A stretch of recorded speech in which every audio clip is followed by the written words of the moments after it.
rifles, 9 handguns, switchblade knife, and other things. They also found a taser and night vision goggles.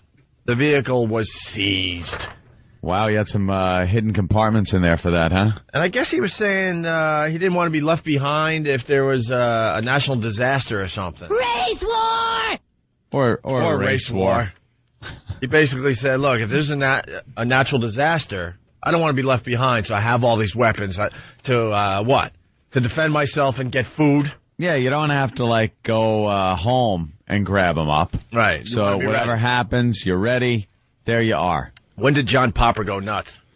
Is that really nuts? He's nuts. Or is that, just Patrice? kind of living in this environment in this day and age? You must be prepared, and being prepared is a little different in this day and age than it was. Is it any different than people digging bomb shelters in their backyards during the Cold War, thinking they were going to, go down there and survive the nuclear attack? Nobody who wasn't a one-hit wonder would ever have that many guns in his truck. See, Patrice just added the one-hit wonder because the 20 minutes leading up to the live broadcast, we've been arguing Blues Traveler and their status as a one-hit wonder band.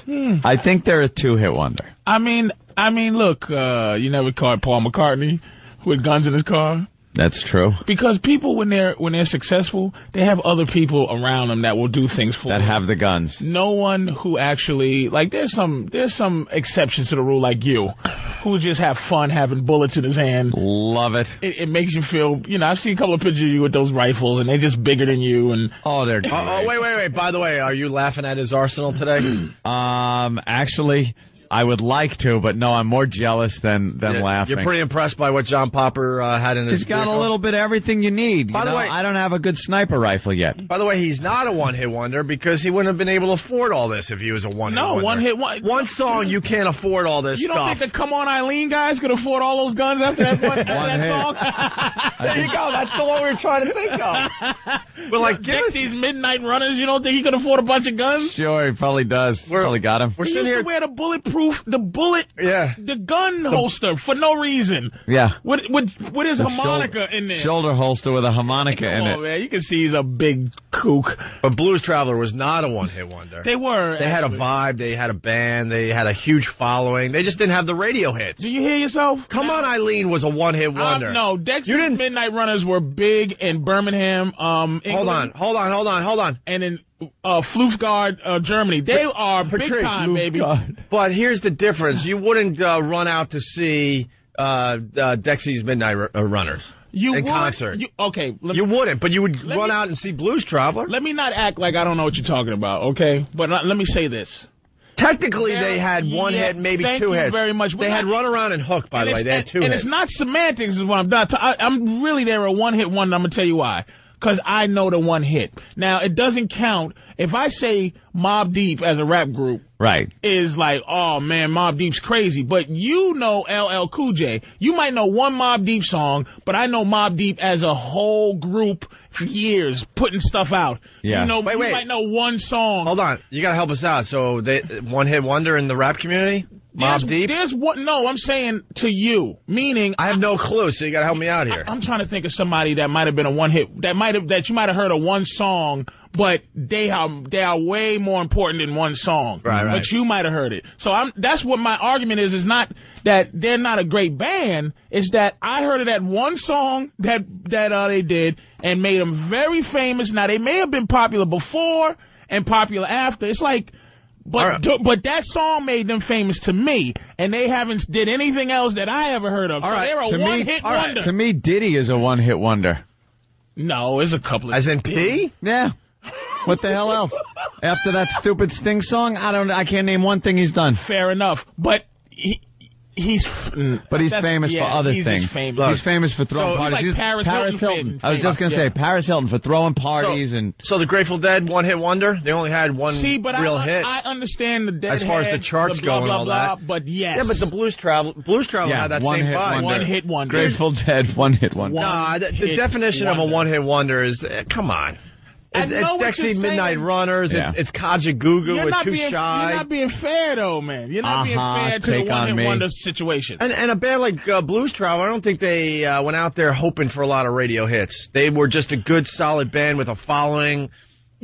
They sold a lot of concert tickets back in the day. Does he understand? I agree with him 100. Well, 99% except for. I'm saying the system is flawed. You're a fan of they have that, like, cause my thing is, I said, how come they're not considered a one-hit wonder? It's because of the way they were. You could tell they weren't a commercial type of band. Right. They enjoyed their thing. But I'm saying, I didn't know about them. You might be, I mean, Hootie and the Blowfish may be a great band when you go, man, I remember Hootie back in the day when they used to, man, they were great, and then they did whatever they did to become Hootie. Now you don't see them no more, but they still could be good. I'm saying John Popper and them were one-hit wonders because I heard of them during that hit, and I haven't heard of them since. I'm not a fan of them. So I'm sure there's a Dexy's Midnight Runner. I'm sure there's a Dexy's Midnight Runner fan. Knows somewhere. Every song they've ever done. All of them. No, you find one today. We're talking to a lot of people. You find one that has the concert T-shirts and it's gonna wait out all y'all night. Y'all hit an album, Funky Dexys. You don't know that one. It's 72. Right. Yeah. Wait till you hear that. Let's go to Matt in Jersey. Matt, what's up? What's up, fellas? Hey. Good morning. I'm a huge, used to be huge Blues Traveler fan until he had the gastric bypass surgery. He looks like Fat Bastard from the Austin Powers movies now. Yeah, well, he's creepy looking. Some people, they could get that stomach thing done and they look all right. Others, man, they look like they're melting. Like Star Jones looks like she's melting. And other people like Al Roker. Like our own Steve.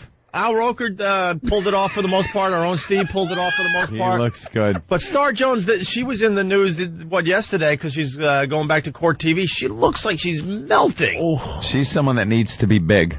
Yeah. She can't. Some people just need to be big. Or have the skin chopped off. Yeah, chop it off or something. Can you imagine our own Patrice here getting the stomach stapling? You just look good as a bigger guy. Yeah, but it ain't. You carry yourself well. I don't know. And I just want to lose it naturally because that skin is worse than any fatness. Mm-hmm. Like a bat. You just have bat wings. Oh, just nasty. She is awful looking. She is ridiculous. Who knows, though? What would you probably look like Denzel or something. Can you imagine?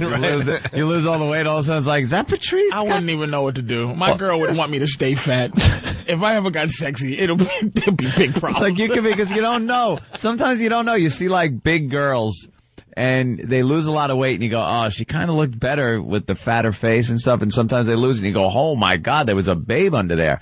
You know? So who knows? Like Patrice, you're a big guy, but then you lose the weight. You could be like, some smooth Billy D. Williams son of a bitch. I don't know. I got big face features. I think I'm just. I think you're meant for. If I keep, because your nose is gristle, that ain't gonna lose weight. I don't want.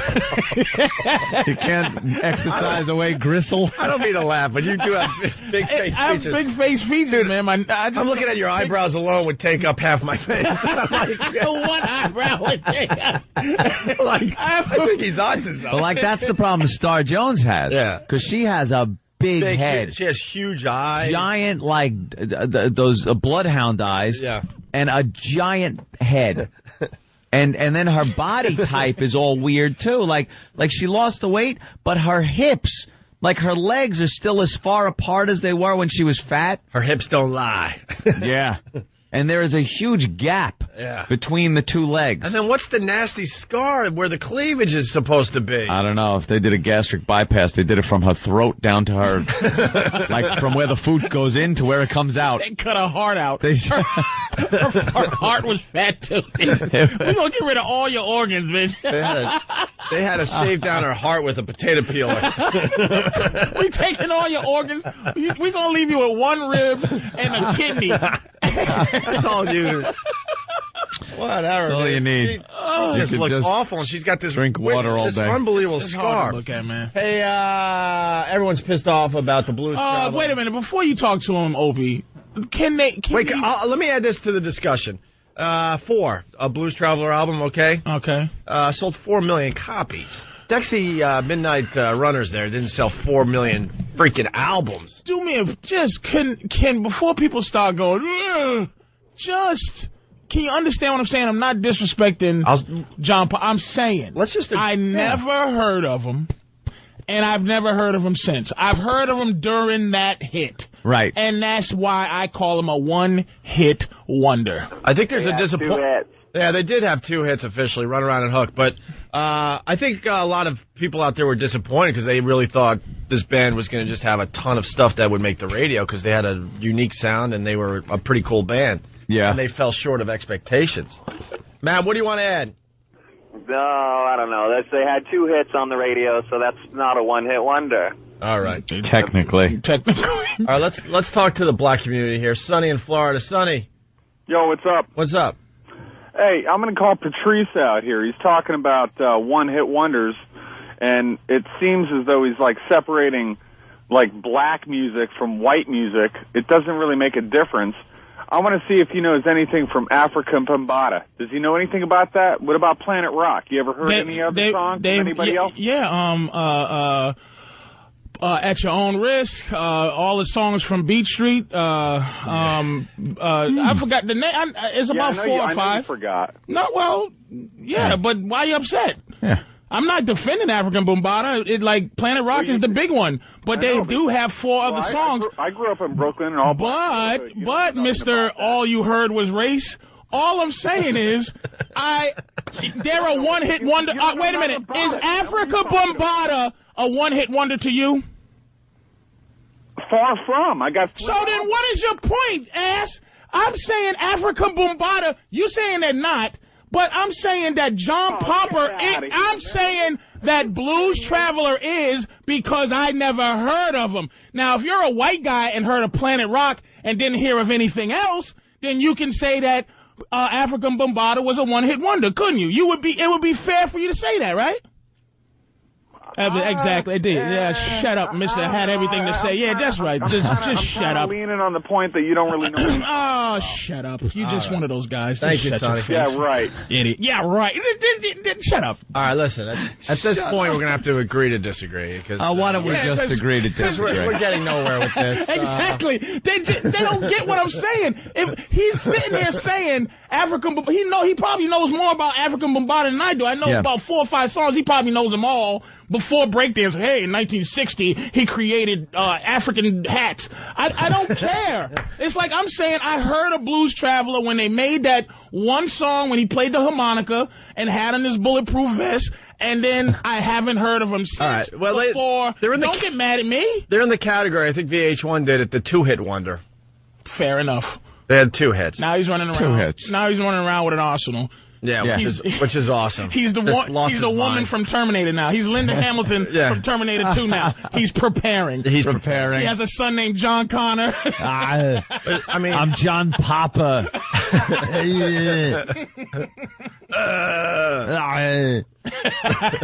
Cyberdyne. I must get to Cyberdyne. What is wrong with him?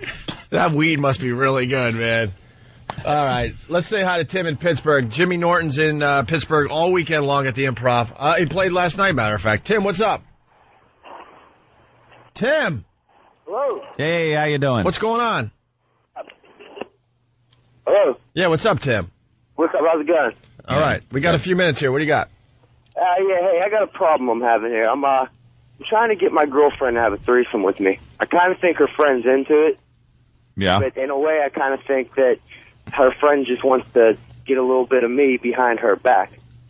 Wow. No. Well, we have an expert on the show today. This guy wants to get his girlfriend into a threesome situation with his girlfriend's friend, best friend?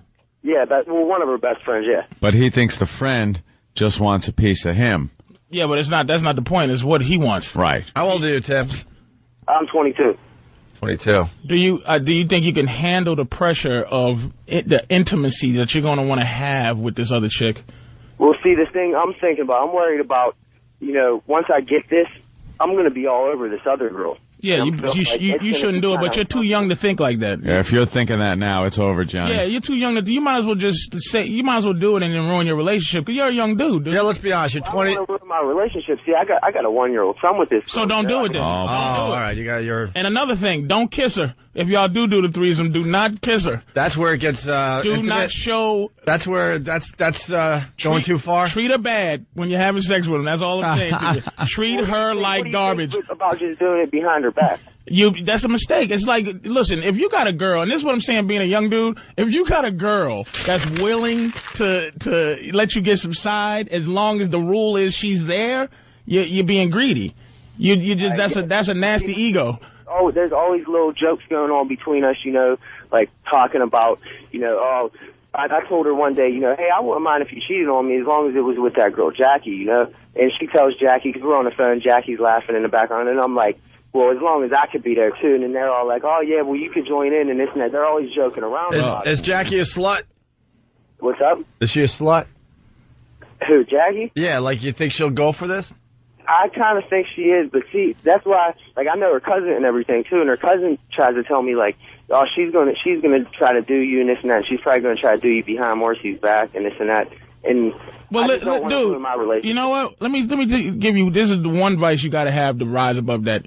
You have to be better than both those girls. You have to be thinking to yourself, they're both idiots, and whatever their plan is, you gotta rise above it. So one of them girls might have a plan that they might be anything they want to do with you, it really has nothing to do with you. It has something to do with them. So this other girl may be jealous of your girlfriend and might want to pull that little, that coveting kind of, what is covet your neighbor kind of thing. So she might be just wanting you just for her own personal ego. Rise above both of them. Just get your thing off. Whatever the good radio word is. Just be righteous. Get two girls. Do you understand that even getting to the cusp of sleeping with two women makes every guy, like, the idea of it makes people horny. You understand what I'm saying? You're almost there. Yes. Some guys can't even entertain what you're having a problem figuring out what you're going to do after. Just get some righteous duo. What's the word I can use on the radio? This guy is at the point right now where all he needs is to get all three of you in a room with a little bit of booze, lots of vodka, and the situation's done. It'll take care of itself. And take Patrice's advice. Don't kiss the other one. Yeah, don't kiss her. But you can do anything else. You can do any other nasty thing you want. But as soon as you give her a kiss, it's over. Don't look at her with longing eyes. Girlfriend's in the room or something. Huh? What about if my girlfriend wasn't around? Would it be all right to kiss her then? Look, he's what? greedy. He just wants intimacy. Dude, you just want this other chick. Yeah, you might as well just move on. I'm really trying to get this other chick. I've been wanting her for probably about 6, 7 months. You know what? You might as well bang her and just ruin your life. Yeah, ruin it, man. Get it over with. You're young. You're young. You're 22. You might as well just do it. Yeah, because you can't. The only problem I got is you got the kids, so that you got a connection there. But it just sounds like you want to move on. You don't want the threesome as much as you just want this other chick. Yeah. The threesome means nothing to him. That's kind of true. In a way, I'd rather just have the other chick. He would just he'd leave his girl just sitting there watching. You call him out. He wants the other girl. Yeah, you just want the other girl, so there's no way to save you from this. That girl, his girlfriend would just be sitting there watching. Little horny 22-year-old boy, that's it. Yeah, there you go, man. There's nothing to worry about it. Wait till you're 30. He just reaches over every so often and pats his girl on the shoulder. Hey, how you doing? That's what I made a mistake and kissed a girl. My girl goes, we was having a good one too. This girl's a trooper. So I'm kissing her and my girl looks at me kissing. She goes, what is this, flavor of love? Guys, you can get some advice from some of the callers, right? All right, thank you, Ted.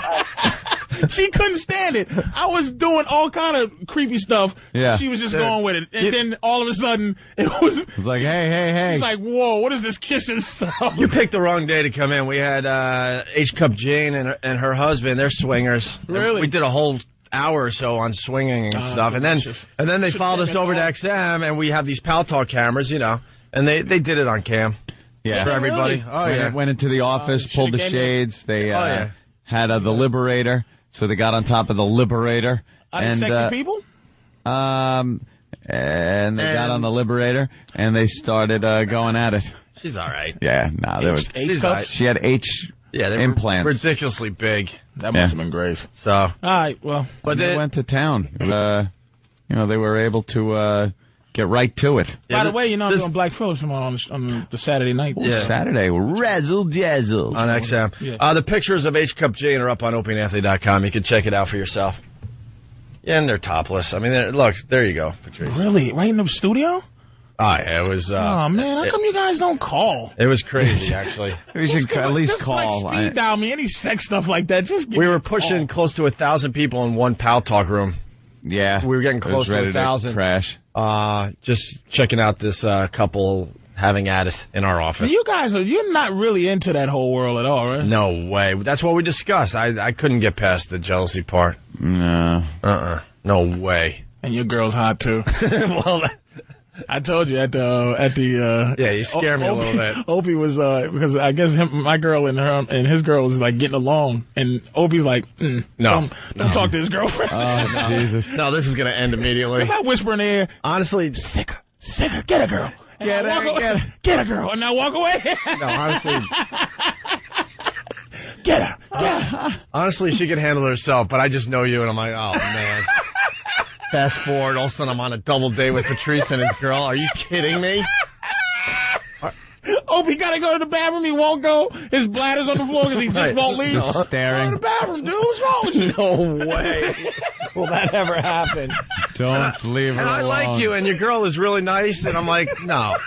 We're nice people. We're just pieces of garbage. You're intimidating, though, man.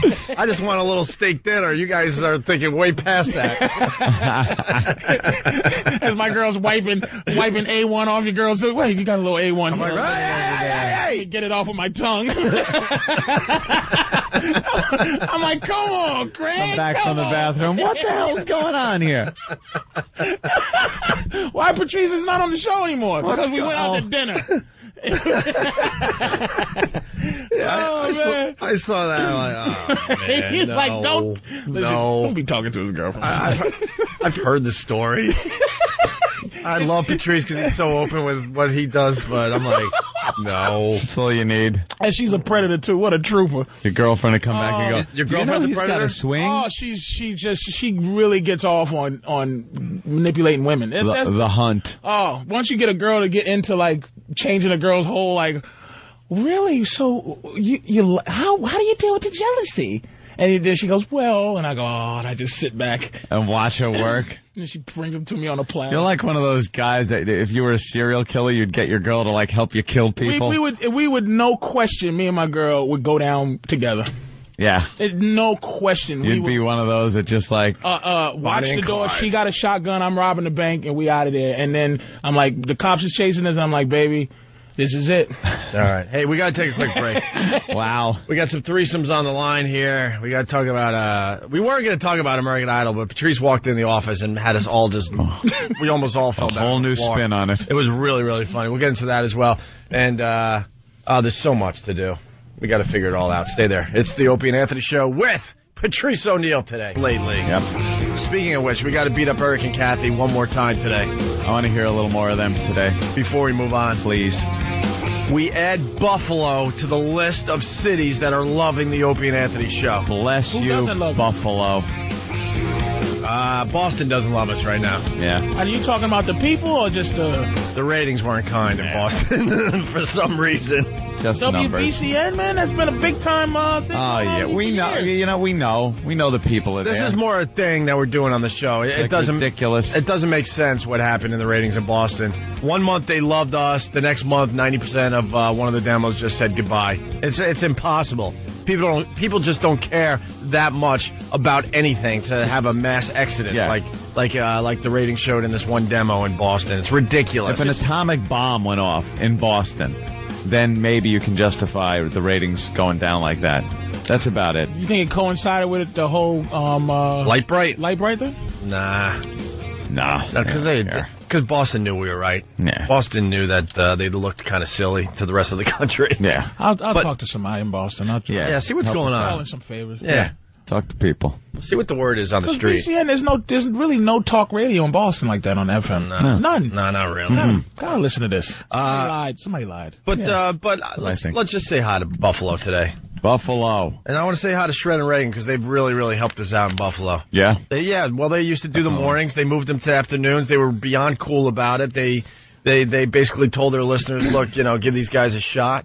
And, because we had some old listeners that knew who we were, but then we had new listeners, and they're giving us a shot. It's working out well. And then Shred and Reagan, they went to afternoons, and they're blowing up. So the station's doing very, very well. So good morning to Buffalo. Nice. Thank you. And could you send your condolences to the Buffalo Bills? They got rid of Willis McGahee. Whoa. He was a great running back for them. So condolences to Buffalo. Condolences.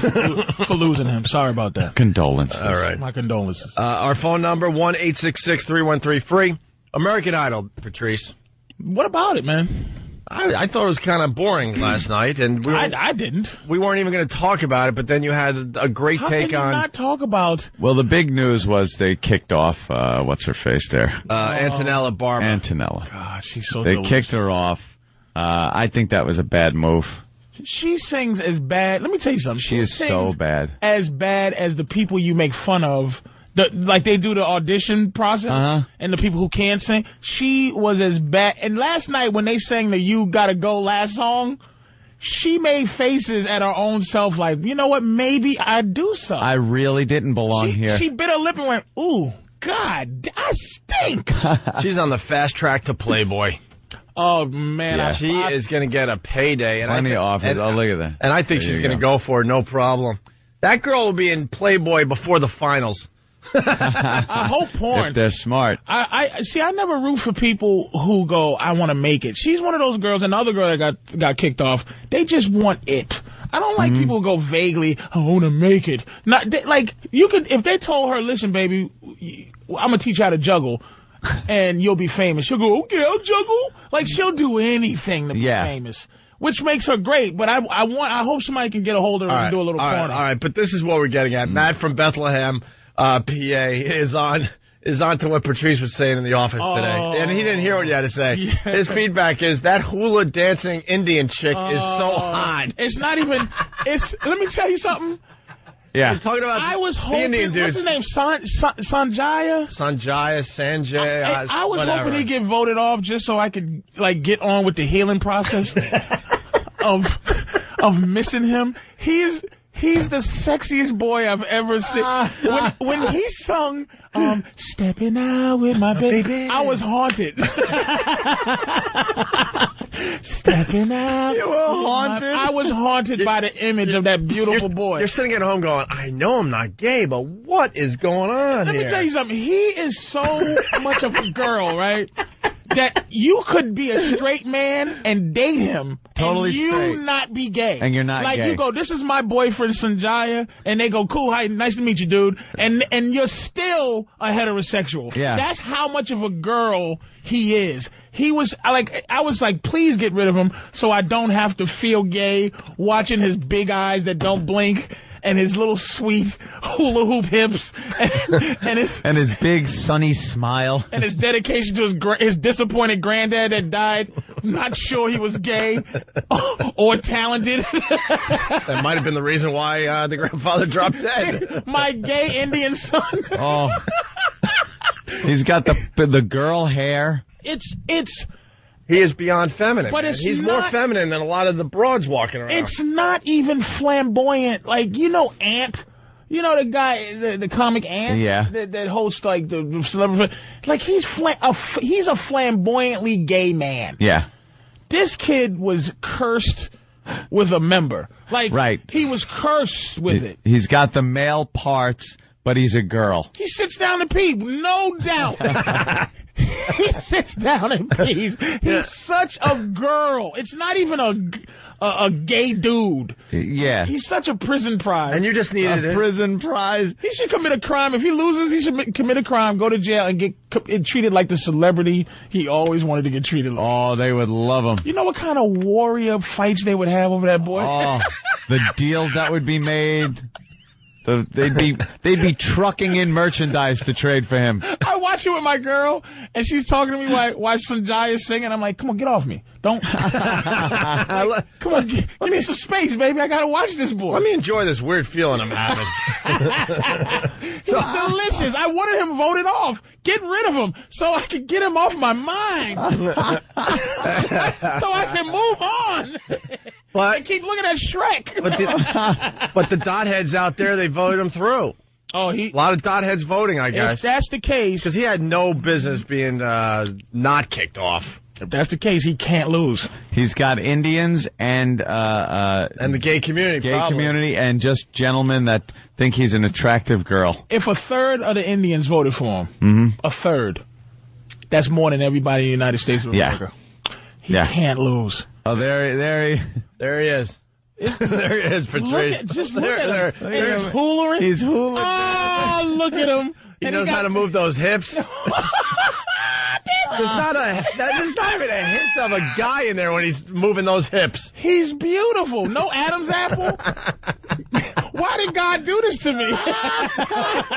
I was a man's man until this year's American Idol. Patrice walked in all disturbed. He's sweating like, they just got to vote him off. I need the healing to start. I need to start the healing process. Because he's so sweet.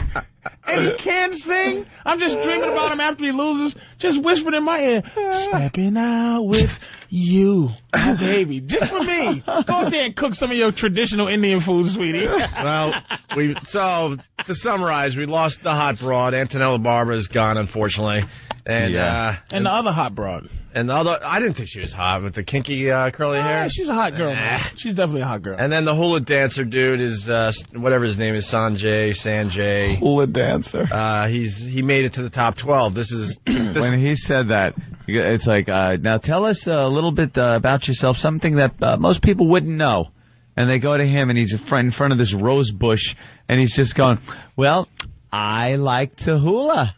And then he just started doing this hula dance, and he's spinning his hips like he's working a hula hoop, and he's just got his arms going in hula girl, and then he spins around and blows a kiss to the camera. Oh, I really had to turn. I kicked my television.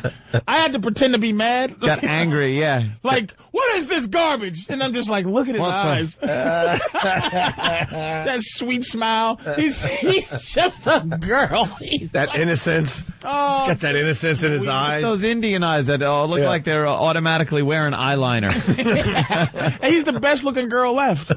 Yes, it's Melinda Doolittle has no neck and walks around like a robot. She is Shrekish. But she's so talented because that face, she's a better singer than that face. Like when she starts to sing, I forget that her face is so beat She up. should win the whole thing, no problem, but she just looks like a mess. She looks like she's in her 40s, and you can't be over 28, I guess. She's 20. She's going on 30. I think 30 is the age now. 30 is the age? And America can't vote for her. They can't vote for her. It's just, America likes to see. You know why? Because during this process, I realized something about this. I've been anti-American Idol for every year, but I watch it every year. I've been like, it's like I've been anti. So the beginning, you realize what America votes for. How America would vote for the presidency is how America votes for American Idol. Yeah. It's who you go against. In the first year, it was Kelly Clarkson, all-American white girl versus a not sure what he is, black kind of Puerto Rican dude and that Guarini guy. So it's like, of course, a all-American white girl wins. Second season, it was a homosexual versus a giant black man. Black trumps gay. Black I see where you're at. Gay. White trumps black in America. Black trumps gay in America. Now, Fantasia, if I'm not mistaken, the girl she went against at the end was a Jew broad. Jewish girl versus American black girl. American black girl wins. That's a surprise in some circles. Long-haired hippie, because you know who ends up voting. Long-haired hippie type of rocker dude versus all-American white girl. Yeah. All-American white girl. That's easy. And then goofy, idiotic white boy versus slutty kind of trampy white girl. That was where it doesn't work. No, they should have went for slutty white girl. America can't see, because you got to go. A lot of people take American Idol very seriously. No one votes up until the end, so that's why it's a lot of disappointments. And then at the end, that's when rednecks go, "Damn it! I'm not gonna let this be. I am an American, and this is my idol, right. And I am going to vote." And that's when rednecks galvanize to vote for who's going to be. I'm not going to let this whatever, yeah, be my idol. If it has to be between this one, a homosexual, or a giant Negro, I will not let a homosexual be my idol. All right, you're on to something. Hey, hold on. We got someone that wants a threesome here. George in Queens. George. Hey there, George. Wow, we had a great energy. George, come on. Nothing. Anytime there's silence, I'll just sing Stepping Out with my... Stepping Out. All right, George, call back then. My baby. All right, we'll go to Lee. I don't even know the words. Lee, what's up? Well, we started talking about threesomes, and we got another one on the line. George, that was a good one, but he wasn't there. Lee, what's up? Hey, nothing much. I wanted to say I got a problem with mine when I did it. I kissed her and everything else. I jumped on my girl's trampoline a couple of times and went buck wild on the other girl forever. And from then on... Wait, so you... All right, hold on. So you were being a little selfish. So everyone agreed to the threesome, and you were being sort of polite with your girlfriend or wife, whatever. But the new girl, you just went animalistic. Yeah, like I was on Lucky Charms or something. I don't know. I just sugar wild all over her, you know, and... You know what the problem is, dude? And this is the problem with men in general, us right now. Even though he's living his dream, sort of living his dream, here's what we do. We do stop the complete honesty process. Here's what you have to do next time you get in that situation is explain to her the nature of why you did that. Now, I had to explain to my girl because we had this argument about it. We watched this prison movie, not a prison movie, a prison documentary on E. And it was about, like, Ohio prison. And there was this dude, he was the head of the Crips. Now, I am an out-of-shape, middle-aged man. Sometimes I'm ready to go sexually, but it's not like I used to be. Right. This guy was a virile animal. And my girl could not, she literally sat there, we're watching it, she couldn't keep herself from going, because I felt that his madness would destroy both of us. Then she was thinking, oh my God, look at this hard dude. What she's thinking in her head, what he would do to me.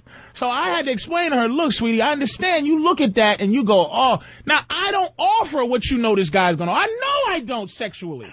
This guy's in prison. He's mad. He's gonna kill her. You have to explain to her, sweetie, I love you, but do you realize I don't want you around when we're doing threesome? I am really doing our relationship a favor you're doing me a favor by allowing me to get this out of my system. But you gotta understand, when I want a threesome, I want a different girl. I want to kiss. I know I don't kiss you like I used to. Cause you're the same. Nothing I do, men like to manipulate. That's our problem. You want to manipulate. You want to see new panties come wiggling down. You want to see you want to taste a new taste. Trampoline. Yes. So your woman, you have to explain to her, sweetie, this is what you might have to do, dude. You might have to you might have to do a threesome with a dude. Can't do it. But see, you can't be like that. You can't be like that. If touch me, I gotta kill him. All right, wait. So Lee, you ended up kissing the other girl, and that caused the problem with your wife? Well, that wasn't the only thing. I mean, the girl, after we was done, she got frisky, and I got frisky with her. My wife wasn't with her, And now 18 years of paying for that little rug rack me and her had, it's just... She wants her to leave right away. You wanted to cuddle. I did, too. I don't want them to leave. Right. I kind of want to hold them and look at them, but you still love your girl. So Lee, look at them. So, Lee, you guys still together? You're collecting. Well, we are somewhat together, but I tell you what, I just can't go there again because I might lose total control and kick the. Yeah, these threesomes sound like a good idea at the time, but it sounds like it causes a bunch of problems. It's a lot of rules, but you gotta. But see, the honesty you use to explain, like the pimpness that you need to even get your woman to do that, you need that was her idea. There you go. Now you got to throw that in her face. Don't be ashamed to be petty. Yeah. Okay, it was your idea. What the hell? Your happiness is key, man. It's your idea to order the steak, and I love steak. What the heck, man? You didn't know what this was going to do to me? Yeah, and so I overate. Jeez, I mean, you know how much I love the steak. Yes. How much supposed to do? I'll tell you one thing, though. it is one of the greatest things when it's happening. But the guilt that you get when your girl looks at you and says, "Was she better than me?" Yeah. Yeah, but I love you. Just always throw love. Well, love and lust, they both start with L, No, I love you, baby. All right, Lee. I'm punching out. Thanks for sharing. We got to take a break. We got Patrice O'Neal in studio. We might have the story of the month in front of us. Oh, another candidate? And, we haven't played in a few days. We got to play the story of the month for Patrice. A new bit we do. All right, let's hear it. We try to find the best story of the month. One of those just It's got to be real freaky. Yeah, we got a great one that started off the month, and now we're just trying to beat it. And I don't think we're ever going to beat it. I don't know. But we got a nomination after the break. Also, people they're just starting to wake up on the instant feedback on the phones. They're starting to they're starting to chatter about the dice thing from yesterday. So we'll get into that a little bit today as well. It's the Opie and Anthony Show. I cannot even wrap my mind around what he's saying. But then, you almost start going wow, yeah, why am I even understanding what he's talking about? He goes right to basics. Yeah. Right back to basics. He breaks it down to a primal level. That's his brilliance right there. Patrice, we've started this story of the month thing, okay? Because these crazy stories are popping up every day at this point, and we're trying to find the craziest story. And I guess we should just play the one that's the current leader. Yeah, this guy's a trip. Listen to this guy.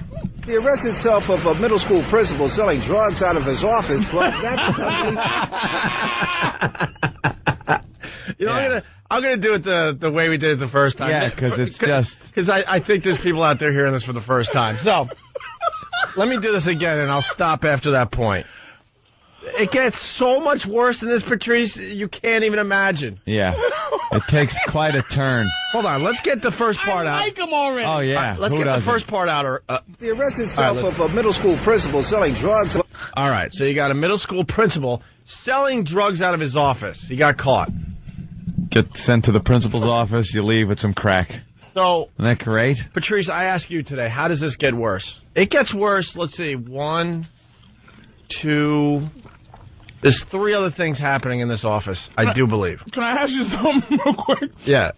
Now, when he's selling them, is it worked out where the students know, it's the students buying them and then they do something wrong so they can be sent to the office to go buy drugs? Yeah, it's a whole school just doing things wrong. It's a middle school, so I'm thinking, wow, yeah, who is he selling the drugs to? Yeah, the kids.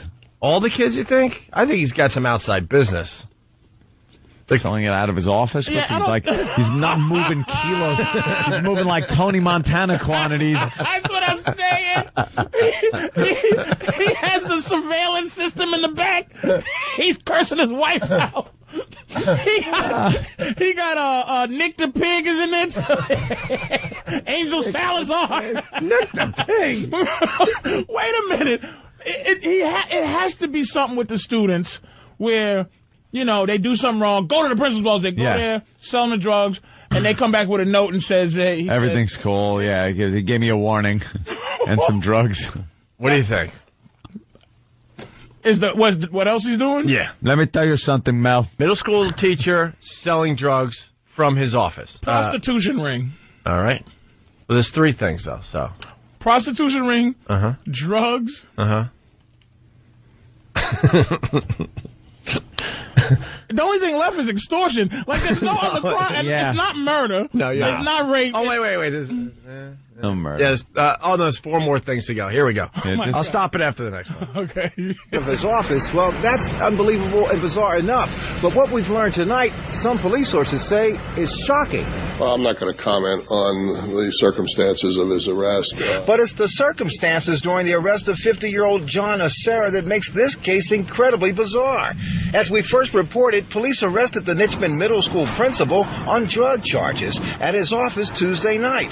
But that's only part of the story. Tonight, police sources tell me cops were shocked and in disbelief when they stormed his office.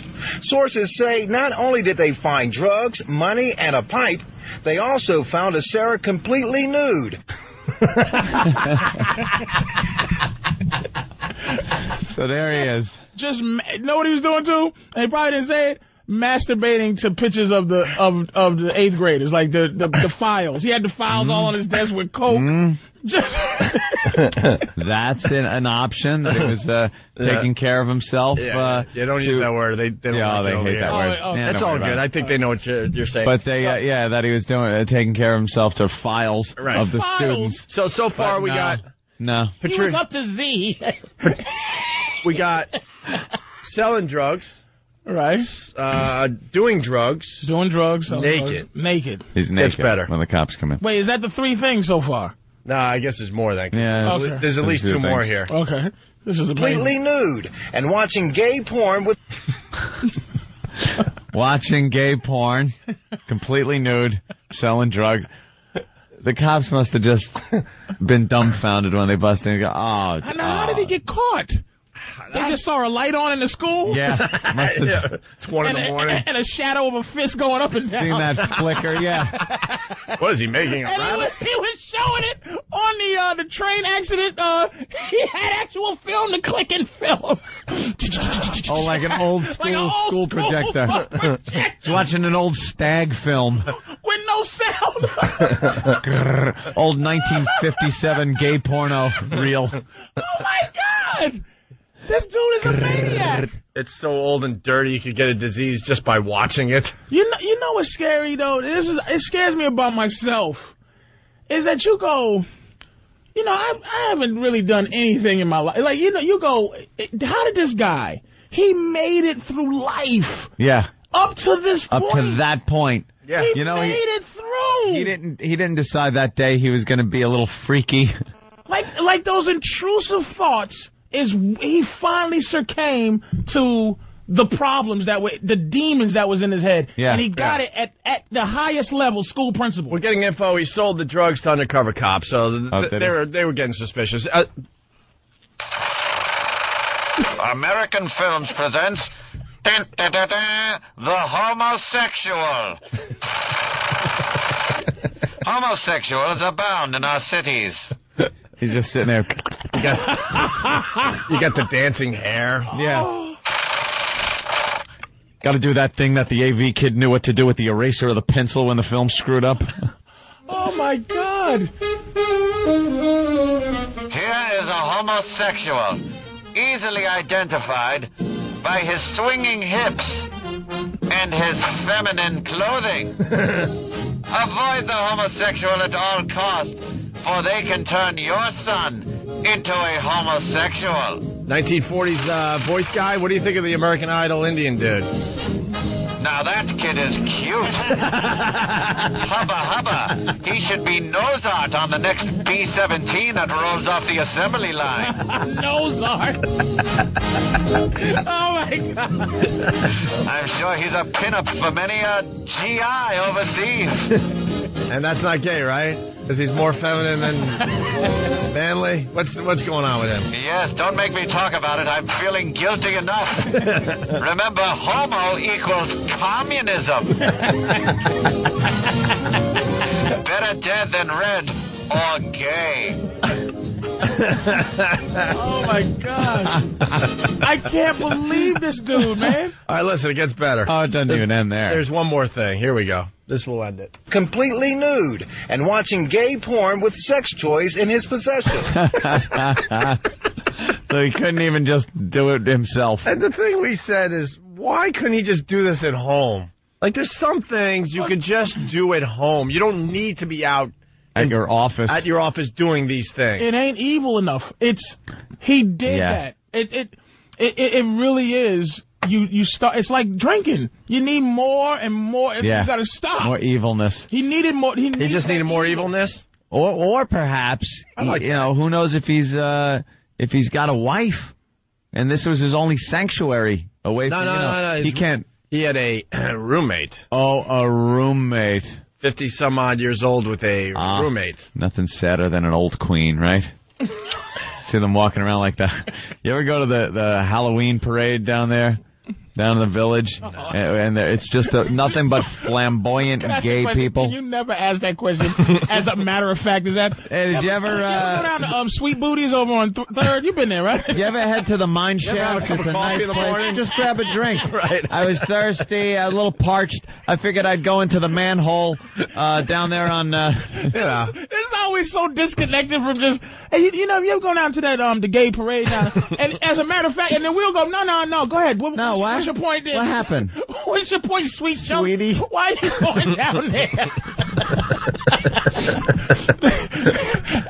and get ready to say, you ever go down there and notice how sad those old queens are? The old queens. Yeah, because you walk around and gay seems to be for the young. Gay is for the young. It's just not like you see young guys and they're on their floats, dressed in their leather with the assless chaps.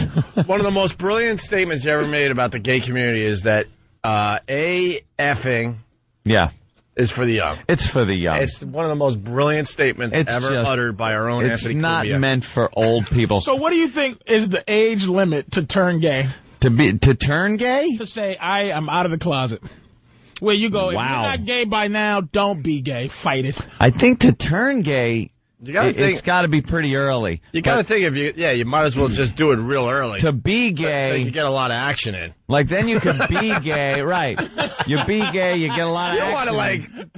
You don't want to, decide you're gay in your 60s. I think. What the hell is it hitting on you? What's the point? I think when you hit, 40, it's over.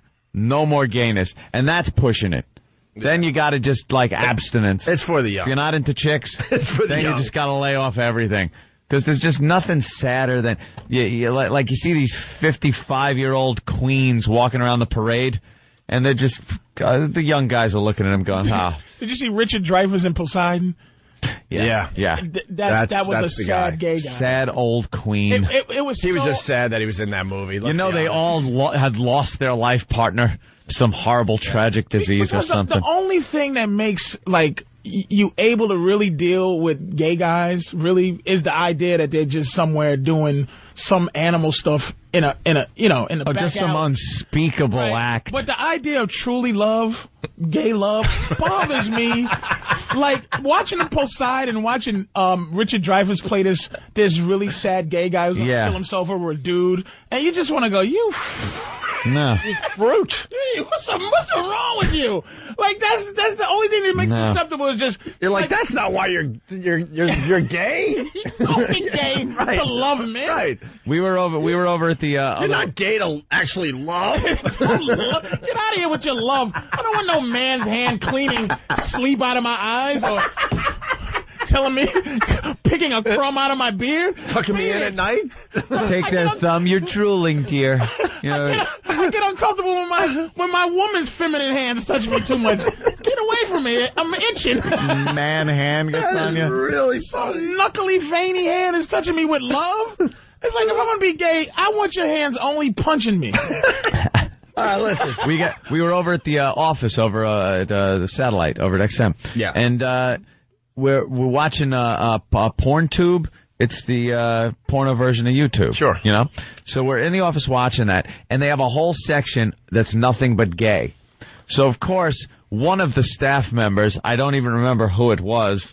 They Dan's willing to sell out anybody at the drop of a hat. Derek. It was Derek. He hits the gay tab, and now it's nothing but gay videos. And we're watching just laughing, because we've said it before, two men having gay sex is just hysterical. It's the funniest damn thing to watch, because there's always one guy who's the guy, and then one guy who's playing the part of the woman, but he's still, a guy, and it's blatantly obvious. It's the and the E. Yeah, the and the E. And they're going to town, and we're laughing at everything, because it's just, I'm sorry, and a lot of gay people see, this is what we have to overcome. Now, straight guys are going to watch that and laugh, because it's just funny to watch. It looks silly. That's all. And then they lean over, and we're laughing, and then they start kissing, and that's when the whole room goes, oh, no! You can watch the most barbaric, sex acts and laugh and go like, oh my God, look at, but the second they get intimate with each other is where you draw the line and go, okay, I'm tapping out. And if I always say, it's you joke about it, but I go, if a woman didn't have one, I can understand. If she didn't have one, if you go, what is this thing that men have here that's there? Women have one. What the hell is it? What is wrong with you? All right, listen. So, after this conversation, this story's not going to make it to story of the month. Story of the month. Let's give it a shot, though. We got a British granny in the news. Patricia Tabram grows her own cannabis plants at her home in Humshoff near Hexham. She uses the dried leaves to add flavour to her cooking, putting them through a liquidizer before adding the results to casseroles, soups and her favourite drink, cannabis-laced hot chocolate. She says the hot chocolate, cannabis-laced hot chocolate. Hot chocolate.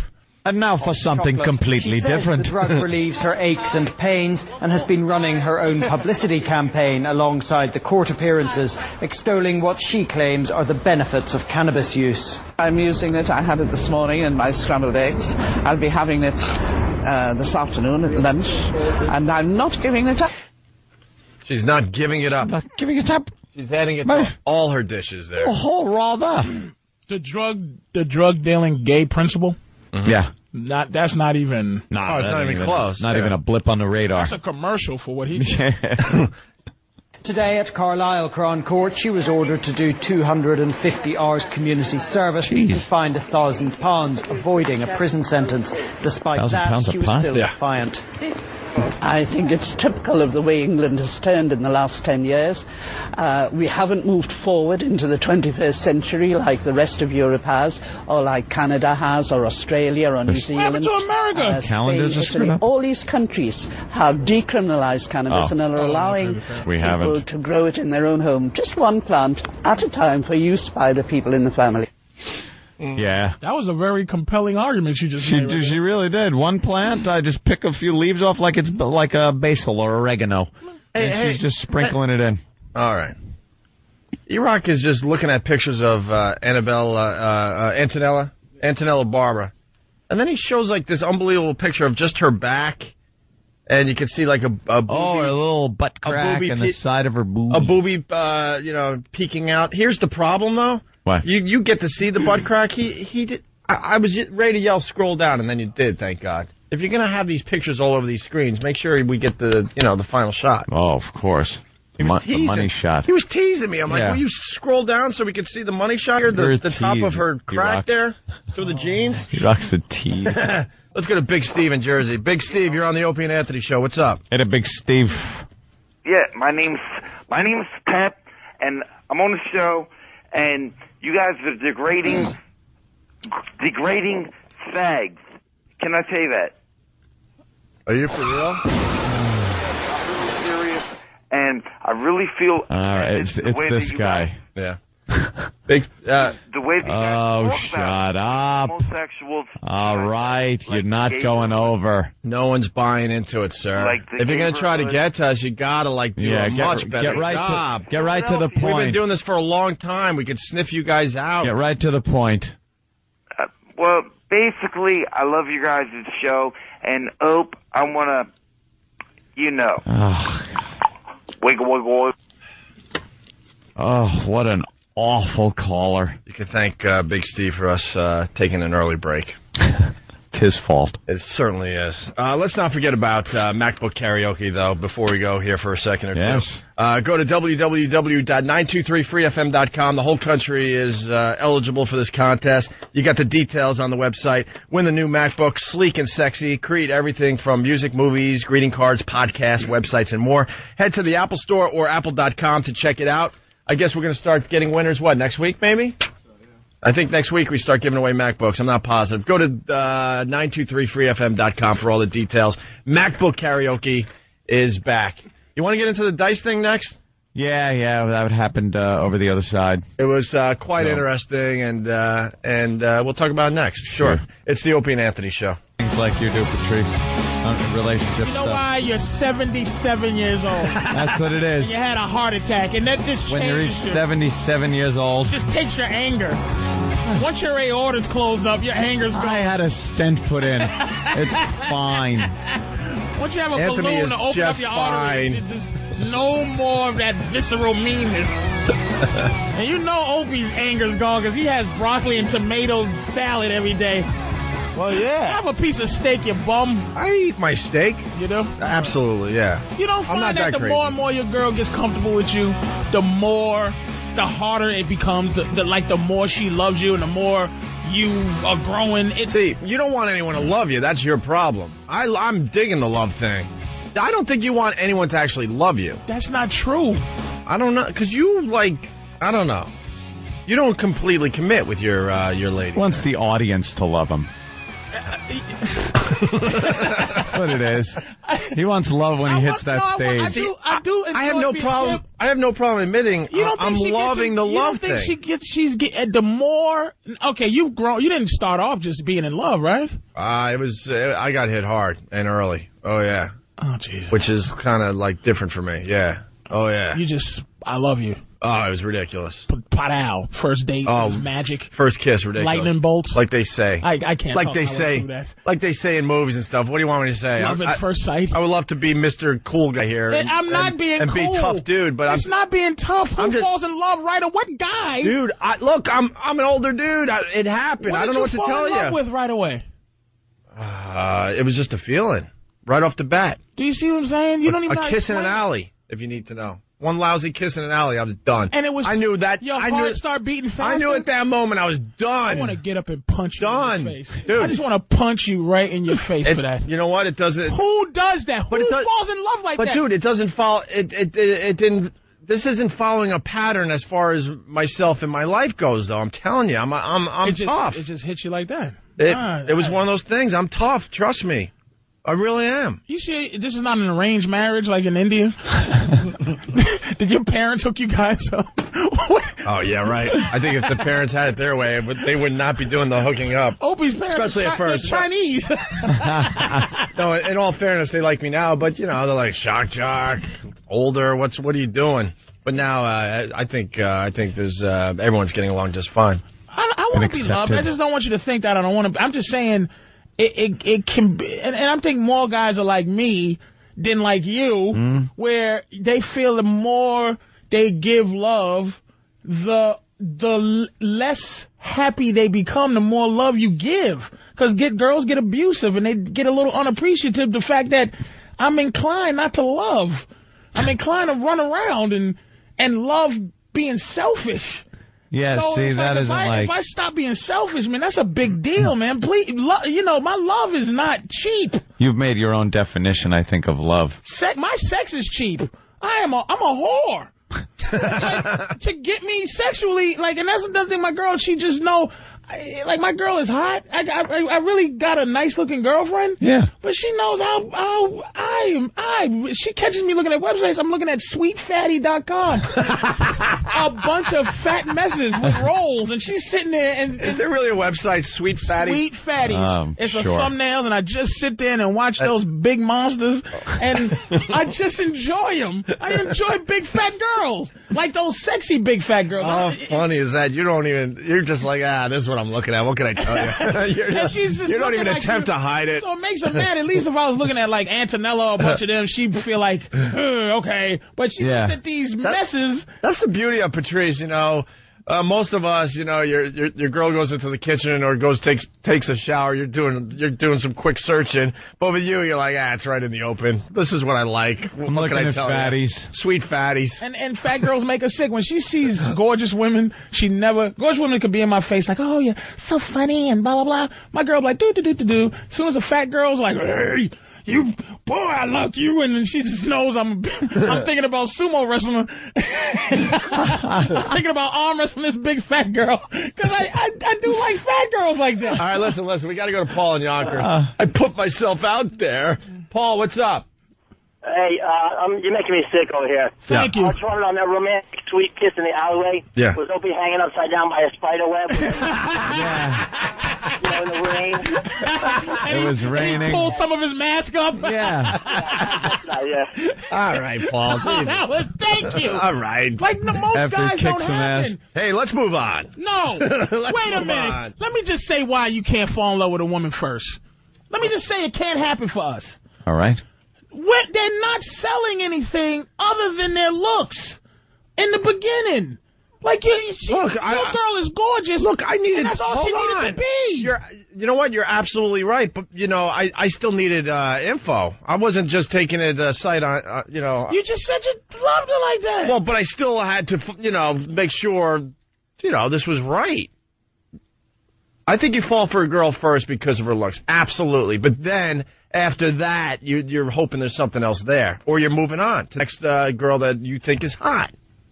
So how long was it? So altogether, I was like, wow. Say I love this girl now. I'm official. I didn't say I love you for a while after that, but right. But I was having some feelings. I'm like, wow, this is crazy. But then I obviously had to get more info and get to know her. Yes, of course. One more question. Oh, bro. One more question. I'm sweating like a pig. Listen, one more question.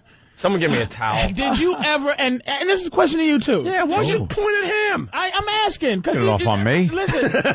Look, he's there with his doe eyes. Ask him a question. Did you ever go through a frivolous woman time in your life? Meaning, frivolous. Just enjoy your sexiness for like a good 2 years where it was numbers. It was numbers. Quantity, it was not quality. You ever go through that? It was a period of time, yeah. You know what I'm saying? You know what I'm saying to you? Yeah, but Were you juggling like 5, 6? He was married years for a while, ago. though. Like, he did that when he was younger, like anyone else, but then he was married for a You very juggled long time. back in the day? Yes. All right, fair enough. That's all I need to know. Make sure y'all at least juggled. Oh, juggling. Make sure y'all juggled a couple of times. All right, listen. Y'all really make me sick with your covert relationships. You make me sick. You make us sick that you can't feel love, all right? I do feel love. Loveless. You make sure I take my diabetes pills every day. You're loveless. She checks on my high blood pressure. Look, She loves me. I love her too. You got some brilliant theories and all, but you're loveless. I'm not, you're scared of commitment. You're scared of love. I love my girl. Why would you say that, It's man? the Patrice O'Neal definition of love. Right. I love my girl, man. I willingly give. How sad would you be if she left you? As sad as I could be. For how long? Until I found a 19-year-old. See? How long would you be saying? I'd be devastated, to be totally honest. Would you stop doing a radio show? No. Not that devastated. Maybe for a while. Maybe I'd have to take a week or two. Maybe you have to take a little time to take a vacation. Not that devastated. Not that devastated. I gotta lay on a beach for a couple of weeks. And you know what? Him just saying that gonna give him some problems later. You wouldn't stop doing the radio show if I left. Dude, watch. You know she's cool. She doesn't. Yeah, she's cool. She doesn't play it that way. She's cool.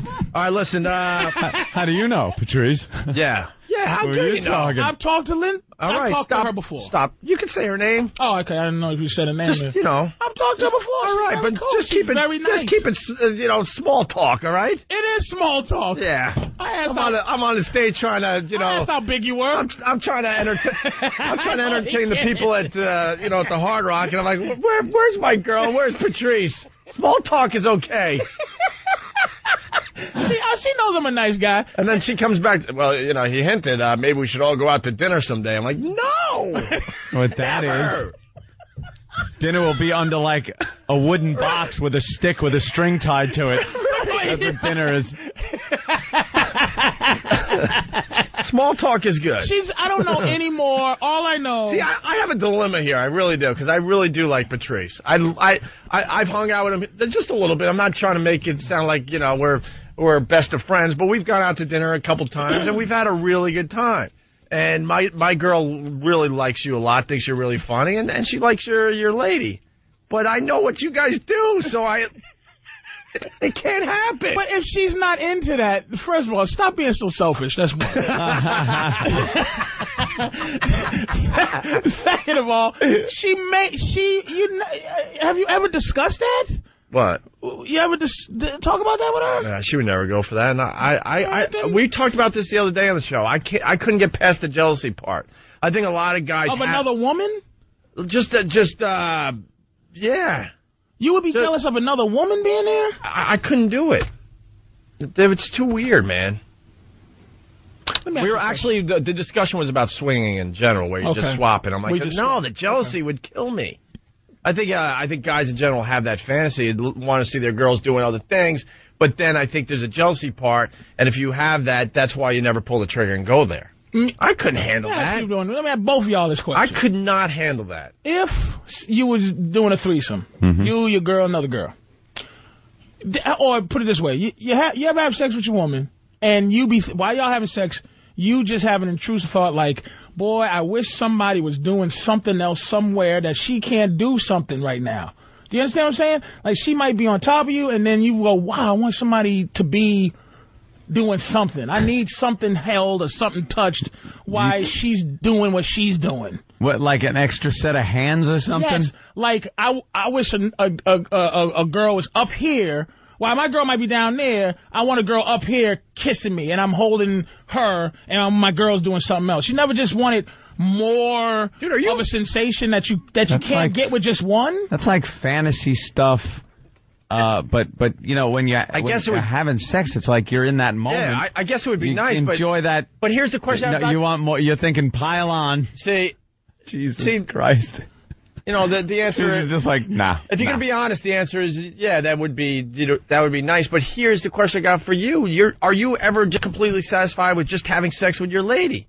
Like I find this a lot of times after we do that, I love her a lot more than I did before we did. Like when we do it, I'm just being honest. Like I really go, man, I just love that she is a soldier. That's what I'm saying, man. I gotta, if I'm the general, man, I have me. All right, listen. Go ahead. A top lieutenant.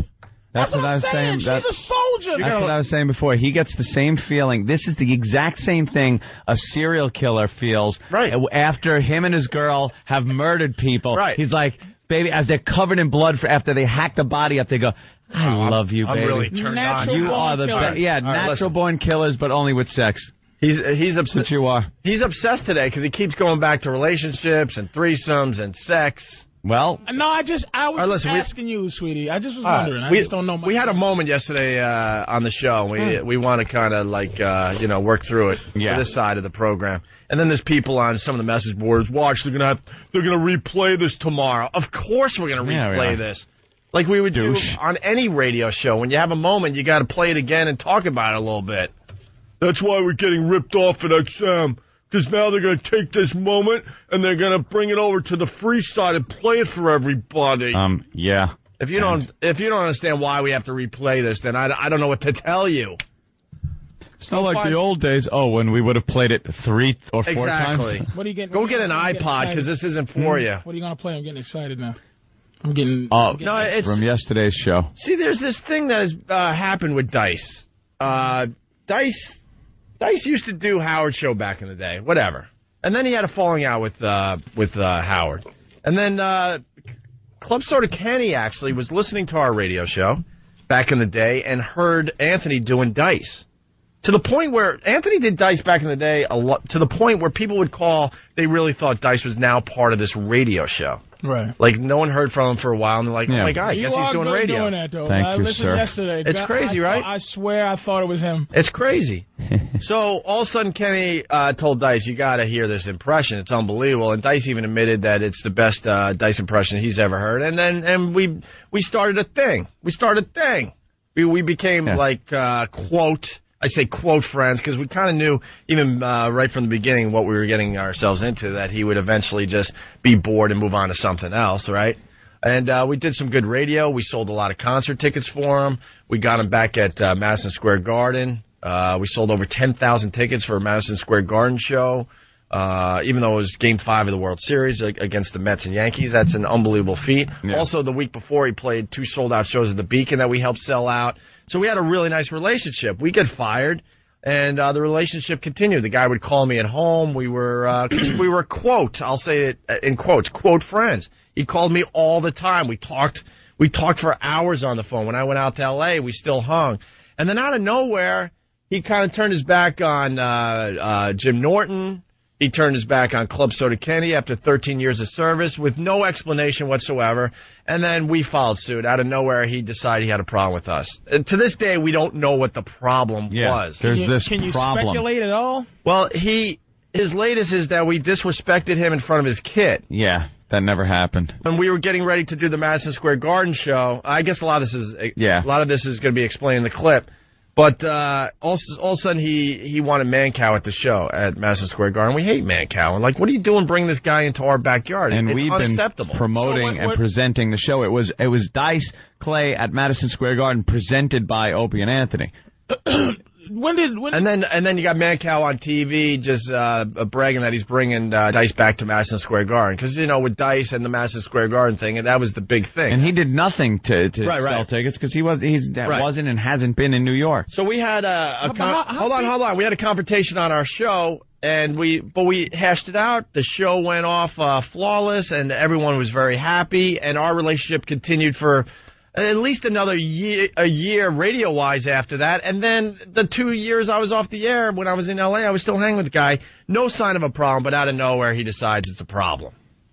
So yesterday we get word that Dice was calling Brother Weeze's show in Rochester. To promote his new TV show. Yeah, who's my mentor in this business. Was the problem ever, like you said, you guys with the quote signs friends, was there ever like a problem personally, or the problem just became on the radio a problem? Dude, you know what I mean? We don't know what the problem is. No, I'm saying, did he ever go, put it this way, was it all, he never Opie and Anthony's this, or was it like, yo, Greg, you make me sick, and this is what he went on Howard and then completely, try to destroy us, and it's like, wow, that's kind of weird, because... never a call, never like a phone as a friend. He has my phone numbers. We were hanging out. I was in his apartment because he got kicked out of his house in L.A. We were sitting there as friends. You would think at that moment, or sometime within that time period, he would pick up the phone and go, look, dude, I got to tell you something. You know, you've done a lot for me, but this is what's been eating away at me. Nothing. But then, you know, he went on Howard and he needed to, you know, to start up some type of noise, I guess. So he decided he hates us now, which is so bizarre. So, and he does all this behind the scenes, and he's a pussy. He all of a sudden turns his back on people, many people over the years, but he never gives anyone an explanation. You know, he does it that way. He doesn't have the balls to confront anyone. So yesterday we get word that he's calling Brother Weeze's show. And we're like, hey, we got to hear what this is all about. And Brother Weeze goes to bat for me no matter what, because we're really, really tight. He's like, I said yesterday. So there's no quote signs with you and Brother Weeze? No. Right. No, I knew when we started hanging with Dice that it would end bad eventually, because his reputation even back then, you just knew. But it was fun, and we went with it. And he gave us, I'm not going to lie to you, he gave us great radio. It was a lot of fun back in the day. So we got the clip from yesterday's show. We get word that he's going to be on Weeze's show. And I just wanted to ask him, all right, what is the problem with us, Opie and Anthony? If you hate us, then tell us to our face. Instead of going on Howard all brave and stuff and talking your mouth off, here's an opportunity to confront the guy one-on-one. And this is how it went down. Anthony really helped this guy's career after it was gone. His comeback. Anthony did. They helped it immensely. and Andrew Dice did. Yeah, we should add here that we're on hold and we're just listening to Brother Weeze's show. So we're commenting, but Weeze can't really hear us. We're just kind of listening in. Did a thing on TV, mentioned about this big comeback he had, how he filled these rooms, never gave those guys their due. Right. Which is right. This is why Weeze is the greatest. So I'm going to try and motherfucker Andrew Dice Clay. I'm not really suck at this. But I got to do it for Opie. I've never seen a side of you. It's going to be fun. I don't know if I can even pull it. The evil side of it. Another Jewish guy. Oh, you're already crumbling. I'm already crumbling? You're already crumbling. Yeah, I can't. Weeze doesn't have it in him. He doesn't. By the end, you'll be loving him. I didn't learn this from Weeze. I don't know. I learned a lot from him, but not this. See, then it'll be good. Now, he's pushing his new reality show he's got following Dice. Yeah. Undisputed Dice on VH1. Which I believe he's on the phone. Sunday night at 10, I think. I believe he's on the phone. Sunday nights at 10 starting? He's already been on? He's got I don't believe it has. He's got a fiance who's a female wrestler now. Damn. Wow, that's interesting right there. Blew her off for a broad in Houston for a while, but maybe he's not going to mention that on his TV show. Do they have them? Or are they just a waitress at a comedy club in Houston? I never see it. You never saw girl wrestlers? No. Back in our day, they looked We had them like crazy. behemoths. But how come whenever I turn on the TV, and I don't look at it much, I always see dudes with the hot chick manager act, but not broads wrestling? No, every one of those programs has at least one girl match. I'm always missing. You remember back in the day, Glow, the gorgeous lady, the woman wrestling? Yeah, I saw the kickboxing girls the other night. I was over at Moe's. I'll go see what he's doing. Hold on, I'm getting mother huckered. Now it says on the line here. What? It says dice in 3 minutes. What am I supposed to do? Count it down? It's like the shuttle. Mo, is he going to find out when the guy's on the... What am I supposed to do? Look at my watch? No, you want me? Well, I have a great story here that we didn't do today. We got tons of that. No, but this one's... We can't get into something and then stop. They're in filler mode. I love it when another show's Yeah, wow, this is what it sounds like. I got 3 minutes to fill. I don't want to talk about that. Yeah, don't talk about that. People died on the expressway. Oh, that was a tragedy yesterday. 2 died in multiple car accidents. Really I guess somebody came across the median and slammed that. That's how bad as it gets. Oh, okay. Here, hold on a minute. Hello?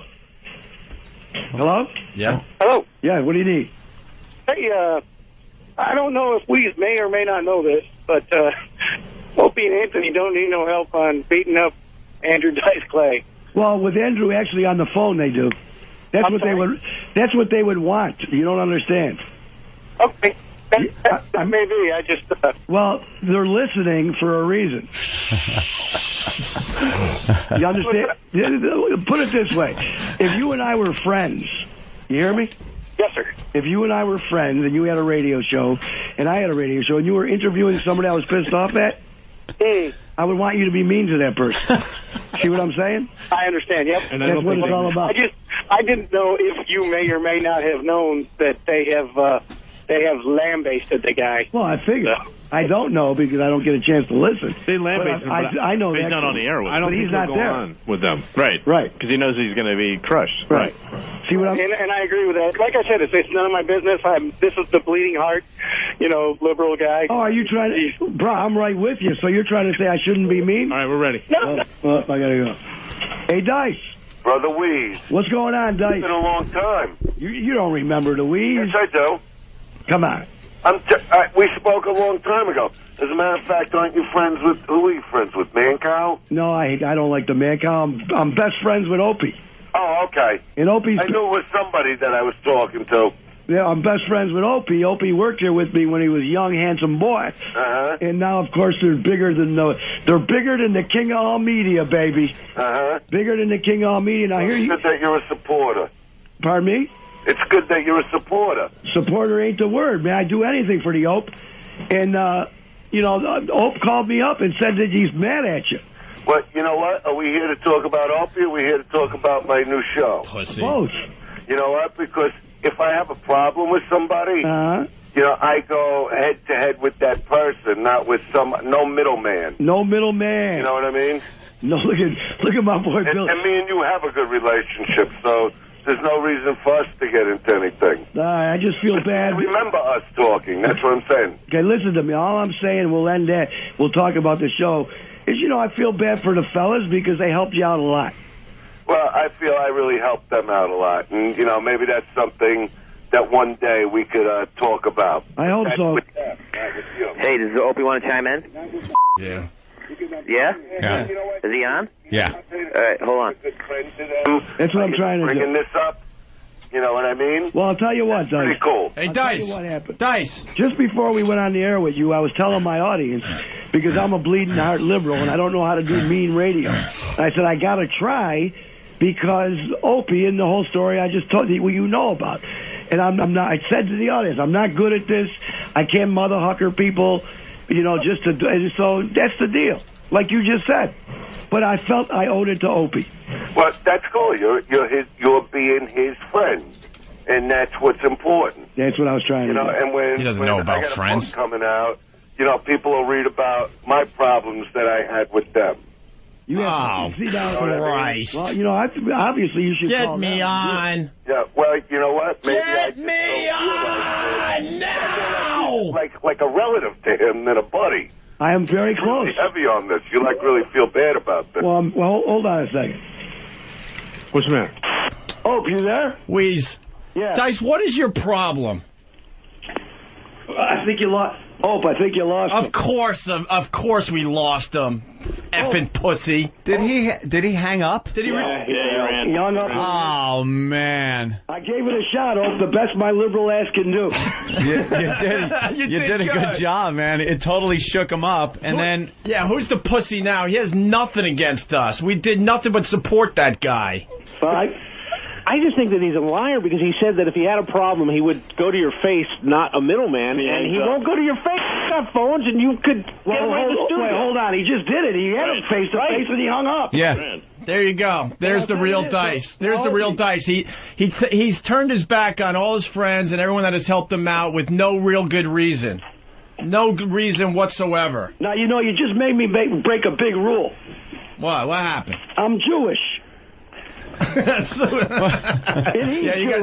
you guys got to stick together, right? You made me. Did you hear when he said to me that I sound more like a relative than a friend? Yeah. I said, you goddamn right. I didn't say that. Wheeze is like a father figure to me, a brother to me, and like one of my best friends in the whole world. He covers all those categories. Let me explain to your audience really fast, Brother Wheeze. The only thing Dice has on us, and it's really, really shaky, when we were helping him get back into Madison Square Garden, we ended up selling well over 10,000 tickets for Dice.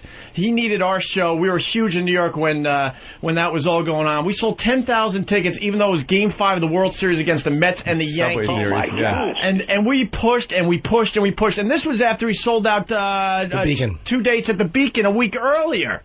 Okay, and he admitted that we were really, really supportive, and we were the reason responsible for him selling those tickets. Exactly. Yeah. Okay. Now here's the deal. All of a sudden, out of nowhere, Mancow, who we all hate. He brought him up. We could all agree, us, Wheeze, and even Howard Stern, we all hate Mancow. Out of nowhere, Mancow starts jumping on TV. He's doing that, Fox slot, and he's starting to talk and saying, I'm bringing Dice to Madison Square Garden. That's what I'm doing. I'm presenting Dice. You're like, what the? Wait a minute. We're going on every day pushing this thing. So a day or two before the big show at the Garden, Dice comes in with his kid. And he says that I was yelling at his kid and stuff. I wasn't. I was yelling at Dice because all of a sudden he's like, yeah, Mancow's flying down from Chicago for this big show that I'm doing at the Garden. I'm like, are you kidding? Do you understand the relationship we have with Mancow? That is unacceptable. Wait, was he putting him on the stage? He was going to be at the show, meaning he's going to be backstage and all that. I'm like, look, dude, this is our backyard. You can't have Mancow come to the show knowing that we don't get along with that guy whatsoever. Amen. So it got a little ugly in studio, and his kid just happened to be in the studio. So now he's spinning it, even though we had a great show at the Garden, ended up having a great relationship even after I got fired and Ant got fired. I hung out with him in L.A., went to a gym with him and hung out at his apartment. He showed me all those tapes that have now become this TV show, by the way, years before it happened. Hung out at the club. We went hiking together. There was no problems whatsoever. Somewhere along the line, he got in his head that I disrespected his kid. You hurt my feelings. I was very hurt. It's tender Dice now. That's funny how he has pussified himself so much. Hey, at least I got a little Dice interview here. Ask some questions. Yeah, Brother Wheeze. Yes, sir. Hey, how's that TV show? I'm looking forward to it. Hey, it's great. You could see me actually on the bottom of the barrel. This is where I completely sell out and I turn into a wussy. I sit there, I cry, I put myself out there. You know, I got a poster in my room. It's of footprints in the sand. and during the hardest part of my life, there was only one said, and I went, Jesus, where was you? And he said, Dice, I'm carrying you. And I started welling up. I'm crying here. Hey, Dice, you're... Dice, you're going to be selling out Giant Stadium, right? Yeah, I'm selling out Giant Stadium. How the hell is that ever going to happen? During a Giants game. Right. I'm going to be there. I didn't say who's playing. Hey, Hope, I saw this trailer for that for a minute. Yeah. I didn't even know the cat had a show coming on. And that's actually what they're trying to do, right? Yeah. He's telling everyone he's going to sell out Giant Stadium again. It would be really easy to trash his TV show. I watched it. I'm interested in it because I know all the players and stuff. And I've been in the hotel rooms with Dice when he just babbles all night and stuff. It's kind of interesting because he makes a thing out of everything. But this thing with the kid is so ridiculous. All these guys in this studio right now were there that day. I didn't disrespect this kid. We had a real problem with him because out of nowhere he wanted Mancow at his Madison Square Garden show. But we still did the show. Matter of fact, there was an empty Madison Square Garden. We're backstage, and he grabs me and goes, "Come here. This is such a special day. I want to remember this moment." We walked out in the middle of Madison Square Garden when no one was around. The place is empty. They're cleaning up, and we took a photograph together. He was so happy that we got him back at the Garden. You could do that now during the Giant Stadium show. Yeah, this is what I'm asking you. Do you think that he seriously believes he's going to sell Giant Stadium? Yeah. He's delusional. Yeah, he is pretty delusional. But he's a backstabber. One of his old guys works for us now. He gave 18 years of service. He ain't going to say anything, and I understand that. But 18 years of service, Dice just blew him off like without even an explanation. Well, that's the type of guy he is. He's a bridge burner. And then the crap he used to say about Howard when he was coming on our show, but conveniently he goes back on Howard's show. He's lost. Help me, Jesus. Andrew Dice Clay. Who's watching? Well, I don't even know what network it's on. VH1. And we just gave you a moment, too, because Dice hung up. Everyone heard it. Dice hung up on Weezer's show. I faced the people face to face. Who's that, Opie? Bye. That was it. Because he knows he's right. He knows. We're right. He's just trying to create some kind of drama that is based on nothing. Well, I mean, he looks so bad. I mean, maybe he's Howard Stern Jr. They're both pussies. Yeah. I mean, how's the guy hang up when he's got a chance to talk to a guy who he just said he would go head to head with? Yeah. Oh, you totally nailed it as far as that's concerned. Yeah, he said he'd go head to head. Not knowing Ope's right there on the phone, he gets the opportunity and doesn't go head to head. He hung up. Look, I didn't push out. There you go. I was right there to confront him, and I was going to just ask him, what's your problem, Dice, with us? Explain your problem with us. No, he's not going to send somebody over to my house for ambushing him, is he? He went on Howard and said he's going to wait for me outside my apartment and all that fun. With flowers. I'm sorry. But you're going to sell out Giant Stadium. Yeah, of course. I think Dice is going to warm up for Jesus' coffin. They're going to actually bring the coffin on stage at Giant Stadium. By the way, Opie could kick the crap out of that kid. Out of him? Yeah. Well, you know what? I went on YouTube last night to look at old Dice clips. Yeah. I forgot what a bloated, fat... He had on this shirt that said Dice Gym or something, and he's walking around this circular stage. With man breasts? The man breasts and the bad fashion from the 80s with the pants that are tapered at the ankle, really balloon out like hammer pants. And he's walking around, I go, I have a funny feeling this guy still dresses this way and walks around this way. Hey, you know how hard it is to find a bedazzler these days to put the studs on my jacket? They used to sell them all over TV. I got that. I got the little pocket fisherman and the bedazzler. I went to Gold's Gym with Dice in L.A. I had the worst workout in my entire life. He all of a sudden throws 10-pound weights at me and says, all right, curl this. And I'm like, dude, are you looking around this room? There's animals in here that were just let out of prison, and he wants me to do 10-pound curls, and he thinks this is a workout. I'm like, Dice, let's just go somewhere else. Do the fellas in the gym get excited when the Dice is in the house? They kind of all were laughing at him because he wasn't really doing a real workout. He just walks around. Yeah. Is he chubbed up? He's always been chubbed up, Yeah, there was a clip we were watching on his show where he goes to the beach and goes in the water, and he waited till the water was up to his neck, and then took his shirt off and threw his shirt at somebody on the beach. Yeah. So you couldn't really get a good look. That's what I used to do when I had the pimples on my back when I was a kid. Yeah, right? Same thing. I hear you. See the pimples. Thanks a million, brother. Anthony, we love you some. Hey, thanks, man. All right, guys. That was fantastic. Hey, Weez, you're the man. What can I tell you? All right. Brother Weez, everybody. Thanks, man. All right, we're back live. That was the drama from yesterday. Yeah. He couldn't hang up fast enough. No. Unbelievable. He wussed out.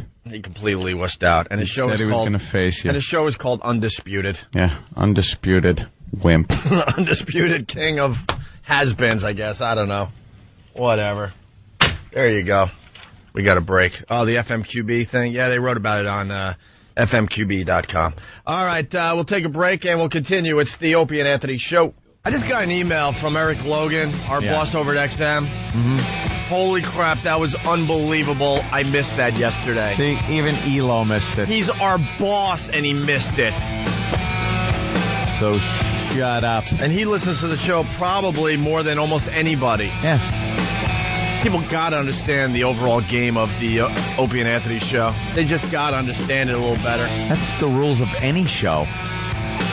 Like, you know, a majority of the people aren't going to hear what you're doing at any given moment. When you have a moment, you got to replay that moment during a different time of the show because there's a whole new audience listening in general. Mm-hmm. By the way, the O&A pets could have fun, with dice. Have a ball. Oh, go ahead. Enjoy that one. I know it'll drive them nuts. A couple other things. I think a bunch of people are going to be hanging out in Huntington this Sunday. Got the St. Patty's Day Parade in Huntington Village this weekend. So F.H. Riley's, my brother's joint, is going to be rocking. We're going to be there all day Sunday. I'll be buying beers for whoever's around. Oh. No problem. 400 New York Avenue in the heart of Huntington Village. We'll definitely be there this Sunday. And then next Saturday night, St. Patty's Day, it's an all-out blast, an all-out party. Like, this weekend is more of a hang, but next Saturday, you're even going, right, Ant? Yes, I am. We're doing karaoke at my brother's joint for St. Patty's Day. F.H. Riley's next Saturday night, 400 New York Avenue in Huntington Village. I think the only one not going is like Jimmy because he's going to be in L.A. or something. He's got a gig. Also, other show news. Next week, we give away a Wii. Yeah. We're giving away a Wii next week. We're looking for guys. You want a couple broads or what? A couple women? Or you want just guys? No, the show's been too gay. We need girls no matter what. Yeah. Get some women. All right, so we need some girls. We need some guys to come in next week to try to win a Wii. Yes, a Wii. You might ask, how are we going to give away a Wii? We're going to show you we have balls. Yeah. We're going to show you we have balls. Right. We're getting a bunch of people to come down here. Mm-hmm. And there will be water. And there will be a Wii. We're doing up for grabs. Wii for a Wii. That's right. That's right. That's right. Doing Wii for a Wii. Delicious. We're gonna show the entire radio community how to do this bit the right way. It can be done without killing people. That's right. Now, what's she look like? The girl that died from doing this? No, this Chinese girl you're giving away. Not a Wii. I'm sorry. Chang Wei? Yeah, she's hot. So I think it's going to be next Thursday. How are we getting contestants? You want people to just show up and we'll go eeny, meeny, miny, mo, or what? What do you want to do? How do we do this? Nintendo Wii. Yeah, you got to be a little brave. You got to be a little brave. Yeah. But there was a lot of controversy with this girl that died, doing the Wii for a Wii thing. And then we're telling the rest of America and the rest of radio, you could do it. You could do a contest like this. Can I make a suggestion? You probably guys, because you got no suggestions. Genius. No suggestions. Nothing? Mm-mm. Nope. Mm-mm. No suggestions. Off the record? Write it down. Yeah, write it down. Write it down. Give me a pen. I'm not good at writing. Yes, you are. Don't start that stereotype or continue that stereotype. Start. I know. I said start. It's simple. Yeah. A Wii for a Wii. Wii for a Wii. Yeah, obviously, promotion of the same name had a few problems, let's say. And there will be lots and lots of water on hand. Yeah. You might have heard the girl drank way too much, and she never took her leak and went home and died. So. And the I guess radio show got fired. And we want to show the rest of America, and especially the radio community, that you can do. That Wii for a Wii can be done. You can do it. What? You're buzzing. Huh? Oh. No. With the fact that the game does what... You like the game? No. You play the Wii?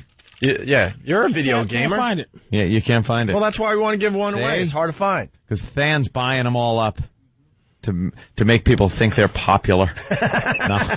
Can't find them. All right, you can find a PlayStation 3 now, but you can't find it. No. We'll have more details on Monday, but yes, we are doing the Wii for a Wii contest on the Opie and Anthony Show. Right. And I know a lot of people out there are looking at their radios like, what? Going to get yourselves in trouble. Well, the faithful listeners don't like when we take chances with this fine radio show, but we have to. We have to. Yeah, we got to kick it up a little bit. That you can't lose your balls. You can't lose your balls if you're doing this type of show. So we are doing the We for a We contest. No one can stop us. Nope. We'll do it in a parking lot if we have to. Yep. By ourselves with megaphones. We're doing it. A We for a We. Next week on the Opie and Anthony Show. Also, we got to put to bed Eric and Kathy for now. We've been showing Chicago some love this week because they're liking the show a little bit more in Chicago. And we're looking at some of the shows that are better than us in Chicago, and we just don't get it. There's this show, Eric and Kathy, we've been beating up all week. Next week, we take a look at Buffalo Radio. Next week, we take a look at Buffalo Radio. So get together your Buffalo hack radio show clips. Yeah. Or, you can make a suggestion. Yeah, sure.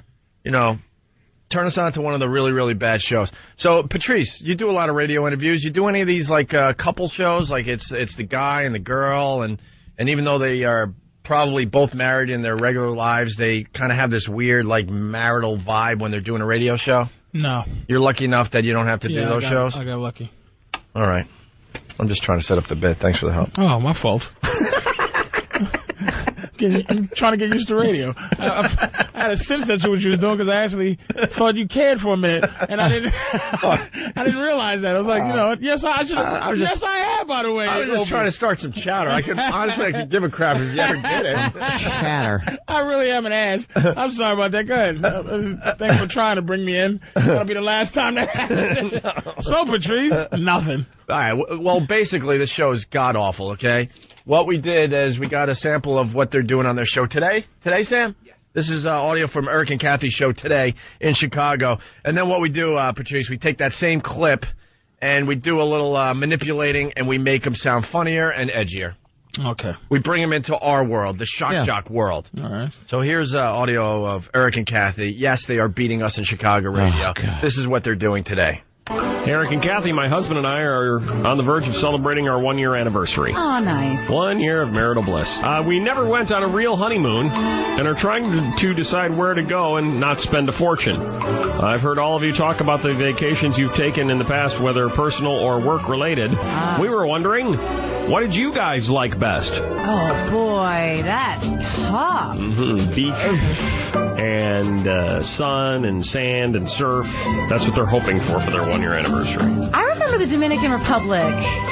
I don't know why that one sticks out. Punta Cana? Yeah. I really enjoyed that, but the most recent trip that we took... Puerto Vallarta. To Puerto Vallarta was good, too. Yeah. I like Puerto Vallarta the best. I think I'm a Puerto Vallarta guy, too. I think I like Puerto Vallarta because it seemed more accessible and it seemed that you could go out and do more things. Right, the town of Puerto Vallarta is pretty cool. Melissa's the only one that I know that can sleep while riding over more potholes than God ever created, and she's sound asleep. That's so true. I did do that with the Dominican. Right, on our way to Punta Cana. Yeah. Back to the airport. Right. I was out. Puerto Vallarta was good. I liked Cancun way back when, but then the day after we left, it got blasted off the map by the hurricane. But now it's back. They recovered. Back and better than ever.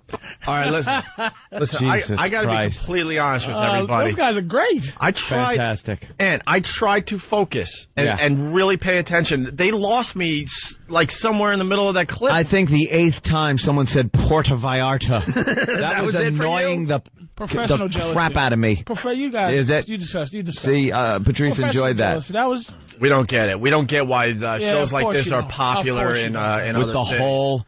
Oh, that's hard. Were they talking? That's tough. Were they talking about their vacation and everything? Yeah, they're pleasant. It does. We're not mean all the time. Guys only when people deserve it. It's gotta have some edge to it. Some people need to know about, you know what I mean? A lot of times, right? Patrice. You don't think it's amazing to drive over a pothole and just not even notice. You don't think it's amazing. You don't think it's interesting. It is amazing. I'm just playing the part of the bitch on the show. I know, but you don't need to. You know, let's be serious for a minute. You're right. Let's be serious. I'll just agree we with bring everything. it down. I admit I'm in love.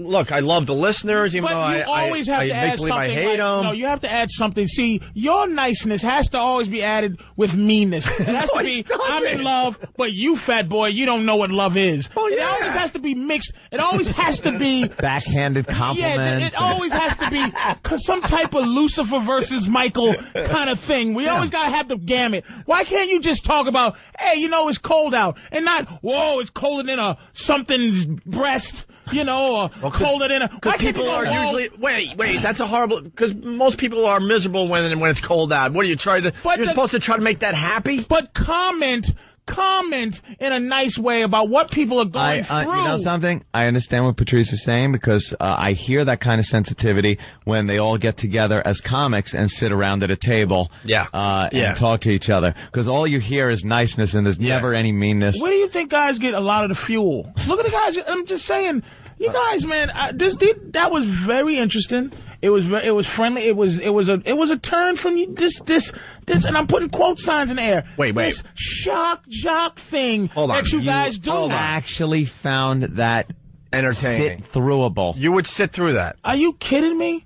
Let me tell you, if people like that would why would other people would let you? You don't think I could? I'd rather sit there and have positivity going out in the universe than this constant pressure to be a foul human being. You know something? Let me tell you something. This threesome fiasco I'm always trying, just because I think that's what's interesting. But really, I kiss and we hold and we hug and we sleep in really different full size beds like Mary Tyler Moore. And you think those people are actually like crazy. that? You think when the mics get shut off, you're going to sit around and we're going to like talk about things and laugh with those people? That's the phoniest. You might as well look at your toaster and listen to that because you're getting nothing out of a show like that. Garbage. Hold on a second because I don't want to lose this girl, and then we'll go back. Or is it a guy? Brendan, Jersey, what's up?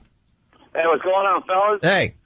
I was calling about that whole we situation that you guys are doing, the we for a we, and I didn't think it was an original idea when they first did it, when someone died, and now you guys are gonna... First of all, we did it way before this contestant died doing it, and we just want to show the rest of the radio world that it can be done. Now I got a solid question for y'all. What if someone does die? Where do you guys go? we know what to do in every situation. I think our past proves that we know what we're doing. Oh boy, I wouldn't bring that up. All right, Brendan, we're doing the we for a we. No one can stop us as far as that goes. All right, Patrice. Wait a minute. Kathy and Edgar, right? It's Eric and Kathy. Oh, see? Couldn't even remember the Eric name. and Kathy. Eric and Kathy. And I know you're not serious, so stop. If they had a we. If they had a we. Yeah. They wouldn't even make they would just go, look, someone deserves a we, and they're going to give. No one has to endanger their liver. We're going to go to the children's hospital and give it away. To all the whole floor. You understand that's wrong boring? To give it to a bald child? No. No, it's not But wrong. it doesn't make for entertaining radio. Yeah. Do that in your regular life. Go get a weed right now and find some kid that has a little cancer act. Send some money out to I have no problem with that, but when you're trying to entertain people, you need to keep it interesting. You want people to react. What kind of action? Good, bad. Huh? What kind of action? There's some cancer act. The type he's going to survive, so it's not a waste. Was that too mean? I guess. All right, so listen, we got Eric and Kathy. Now we took that clip. What were they talking about? Vacations? Who knows? Wow. They were talking about... Holy Jesus, right, I can't even tell you. 1, 2, 3, 4, 5. We have 6, 7 people in this room right now. What were they talking about? One person stepped up to the mic. I know they started talking about places, vacation places, but I don't know if that was because they were talking about vacations, because they were talking about... Bad vacations, good vacations. I can't tell you. Vacations. And I was, like, the sound was going in my ears at the time. Look, I know we have a listening problem on the show, but I sat there and was like, I was just closing my eyes and like squinting. I was trying to concentrate as hard as I could, and they lost me. Potholes, I heard that. Sleeping. Puerto Vallarta 80 times, I heard. Love and honeymoons. I started nodding off. I was getting Forrest Whitaker eye. I just started like one eye just started King of shutting. Scotland eye. King of Scotland eye. I was just nodding off. You was getting Idi Amin? Hey, hold on a minute. The word's getting out there. Let's go to Mike in East Northport. Mike, what's up? What's that? Hey there, Mike. Punch out, Maverick. Punch out. With the what? With what? A week for a week. You guys F this up, and I got to go back to listening to freaking Scott and Todd in the morning again. I'm going to split my freaking wrist. I got to tell you, man, it's time to take some chances with this radio show. We got to prove to the radio community you could do the We for a Week contest. And we listened to their broadcast. It was online. You saw what they did wrong. Yeah. We know. We just know. Please don't bring. We're professionals. We know how to do this. Look, I know just look at our past. We're good at stuff. Past record. We're good at get out not of here, necessarily indicative of future performance. Don't blow up our spot. We got a we, and we're giving it away. Damn you. Next week on the Opie and Anthony Show, a we for a we. All right. So we took the Eric and Kathy clip you just heard about 10 minutes ago, and we threw a few bleeps in there, and now it's funny. Now it's worth listening to. Now it's edgy. Sam's feeling very confident about this. Oh, okay. Very confident, huh? Going out on a high note. All right. All right. Here you go now, Patrice. This is them sounding interesting. Well, we can only hope, but I don't think so. He's going to be around for a while. Yeah. Patrice, listen, this is how you make it funny, all right? Eric and Kathy, my husband and I are on the verge of celebrating our 1-year anniversary. Oh, nice. 1 year of marital bliss. We never went on a real honeymoon and are trying to decide where to go. I've heard all of you talk about the vacations you've taken in the past, whether personal or work-related. We were wondering, what did you guys best? Oh, boy, that's tough. Beach and sun and that's what they're hoping for their 1-year anniversary. I remember the Dominican Republic. I don't know why that one sticks out. I really enjoyed that, but the most recent was good, too. Yeah. I like the best. I think I'm a guy, too. I think I like because it seemed more accessible, and it seemed that you could go out and do more things. Right. It's pretty cool. Melissa's the only one that I know that can sleep while riding over more than God ever created and sound asleep. That's so true. I did do that with the Dominican. I was out. Sam came in with confidence and hit it out of the park today. That's good. What a filthy show they are. See?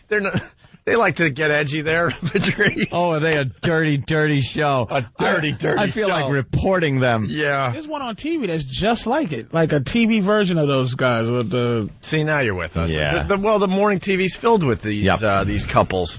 These fake couples. My God. Yeah. How are they not just kicked off the air with that type of language? How is it number one? She's riding over all kinds of beef and Dominican beef. The best kind of beef. Best kind of beef is that Dominican like beef. She's riding it. There you go. That is number one. Well, I don't know if it's number one. It's up there. It's beating you guys in Chicago? Oh, yeah. It's beating us. And unlike other shows, we have no problem admitting our status in these cities. Yeah, in Chicago, shows like that are beating us. Why, I don't know.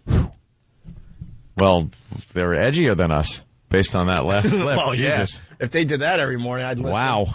Let's say hi to Joe in Astoria. Joe, what's up? Hey, man. How you guys doing? Hey, man. Yeah, I definitely want to get into that contest. What? The we for a we? You want to win a we? See, there's a lot of interest already. I've been trying to get one of those for like 3 months. We've noticed that we've been losing our balls in the last few months, and we got to kind of bring back that edge. Now, Joe, does it make you nervous that the last We for a We contest there was a fatality? Oh, no. Me and my friends have had stupid contests like this before. All right. Yeah, I think that was once in a lifetime type of thing, and we're going to prove that by doing a We for a We on the Opie and Anthony Show next week. Oh, yeah, that sounds perfect, guys. All right. You want to hang on? Maybe we get his info? Yeah. Oh, hell yes. All right, hold on. And we'll have plenty of water around, so don't you worry. There's Joe in Astoria. All right, we got to take a break, and we'll continue with the Opie and Anthony Show. You know what? We never did the it's getting old fast here, the FCC complaints about the Super Bowl. Oh, yeah. Super Bowl obviously was almost 2 months ago now, but these complaints just became available. Starting to roll in. And they're pretty funny. The one complaint, it ends with, "Thanks, CBS, for turning my son gay." Can we read a few of these when we get back, hopefully? Yeah. Oh, man, that sounds good. All right, It's the Opie and Anthony Show. It's the Opie and Anthony Show. The virus spreading across America. So the Super Bowl, we teased that we were going to talk about this, and somebody on Instant Feedback, guys, the Super Bowl was like a month and a half ago. Yeah, we know. Yeah. But the complaints are now available to the public. Yeah, the wheels of the government turn very slowly. Yeah. So these are just starting to get out. These are the complaints, actual complaints that people wrote in to the FCC about the Super Bowl halftime show and the commercials that aired on the during the Super Bowl. Now, this also shows how little people know about what is allowed and what isn't allowed over the public airwaves. And how great is it, too, that they think they got a handle on the halftime show after the Janet Jackson thing? Yeah. And they think they're covering all their bases and making sure nothing crazy will happen, and there won't be chatter on Monday morning about that crazy thing that happened. And there you have Prince pretty much playing a you-know-what, a phallic symbol. Yeah, he used his guitar behind a silhouette screen. You got to think the executives at CBS and the NFL are just lost their minds like, oh, my God, we didn't think of this. Yeah. This is going to be a problem. He went behind a silhouette screen and used the neck of his guitar as he was playing it as if it was, a sexual part of his body, and started, as he's going up and down the neck of the guitar playing his leads, it looked like he was doing stuff to himself. So people actually wrote into the FCC to complain about that. And then the other one was the Snickers commercial. Yeah. With the two mechanics in the garage that ended up kissing each other. Well, the one guy was eating a Snickers bar, the other guy wanted a bite, but their hands were dirty from working on a car, so he went in to try to take a bite off the Snickers bar that was in the other guy's mouth. Got a little too close, and it turned into a homo kiss. It turned into a kiss between two men. Now, that's the one that really shows that people don't know what is allowed as far as the FCC goes and what isn't. To complain about that, that's completely allowed to be on television. There isn't anything the FCC can do to fine a company for putting that on the air. It's allowed. Just because it's against your beliefs or your religion or anything like that doesn't mean you can't air it. The FCC isn't the place to waste their time by writing complaints in about it. Are some complaints just that commercial stunk? I bet they get those, yeah. Commercial just stunk. Well, we'll fine the company for putting out stinky commercials. Such awful material. Yeah. Let's get into the complaints. So here's the first one from somebody. I don't know where their name is. Jody. No, that's the one this was assigned to. It doesn't have the name of the person, I guess. No, I think they're anonymous, of course. The complaint summary. This is what the person wrote in to the FCC. It was obscene to show Prince a homosexual. A homosexual. I say it like that because homosexual is in capital letters. Capitals, yeah, they don't like a homosexual person through a sheet as to show his silhouette while his guitar showed a very phallic symbol coming from his below midriff section. His guitar, by the way, is beyond strange looking to begin with. I'm very offended, and I would prefer not to have showed it to my 4 children who love football. One of them has hoped to be a quarterback, and now he will turn out gay. Someone actually wrote that. By the way, this isn't a comedy writer. These are actual complaints. We live among these people in America. But don't you understand? That's why Susan and Philip's show, that's why it's number 1. Because that's who's out there. No one who's an ass writes. Right. Like we sit there and go, this stinks. We don't write that stuff. We don't know what knows. And then to think just by watching that, your son's going to turn homosexual. Yeah, and she finishes by saying, I am actually considering to check him for HIV.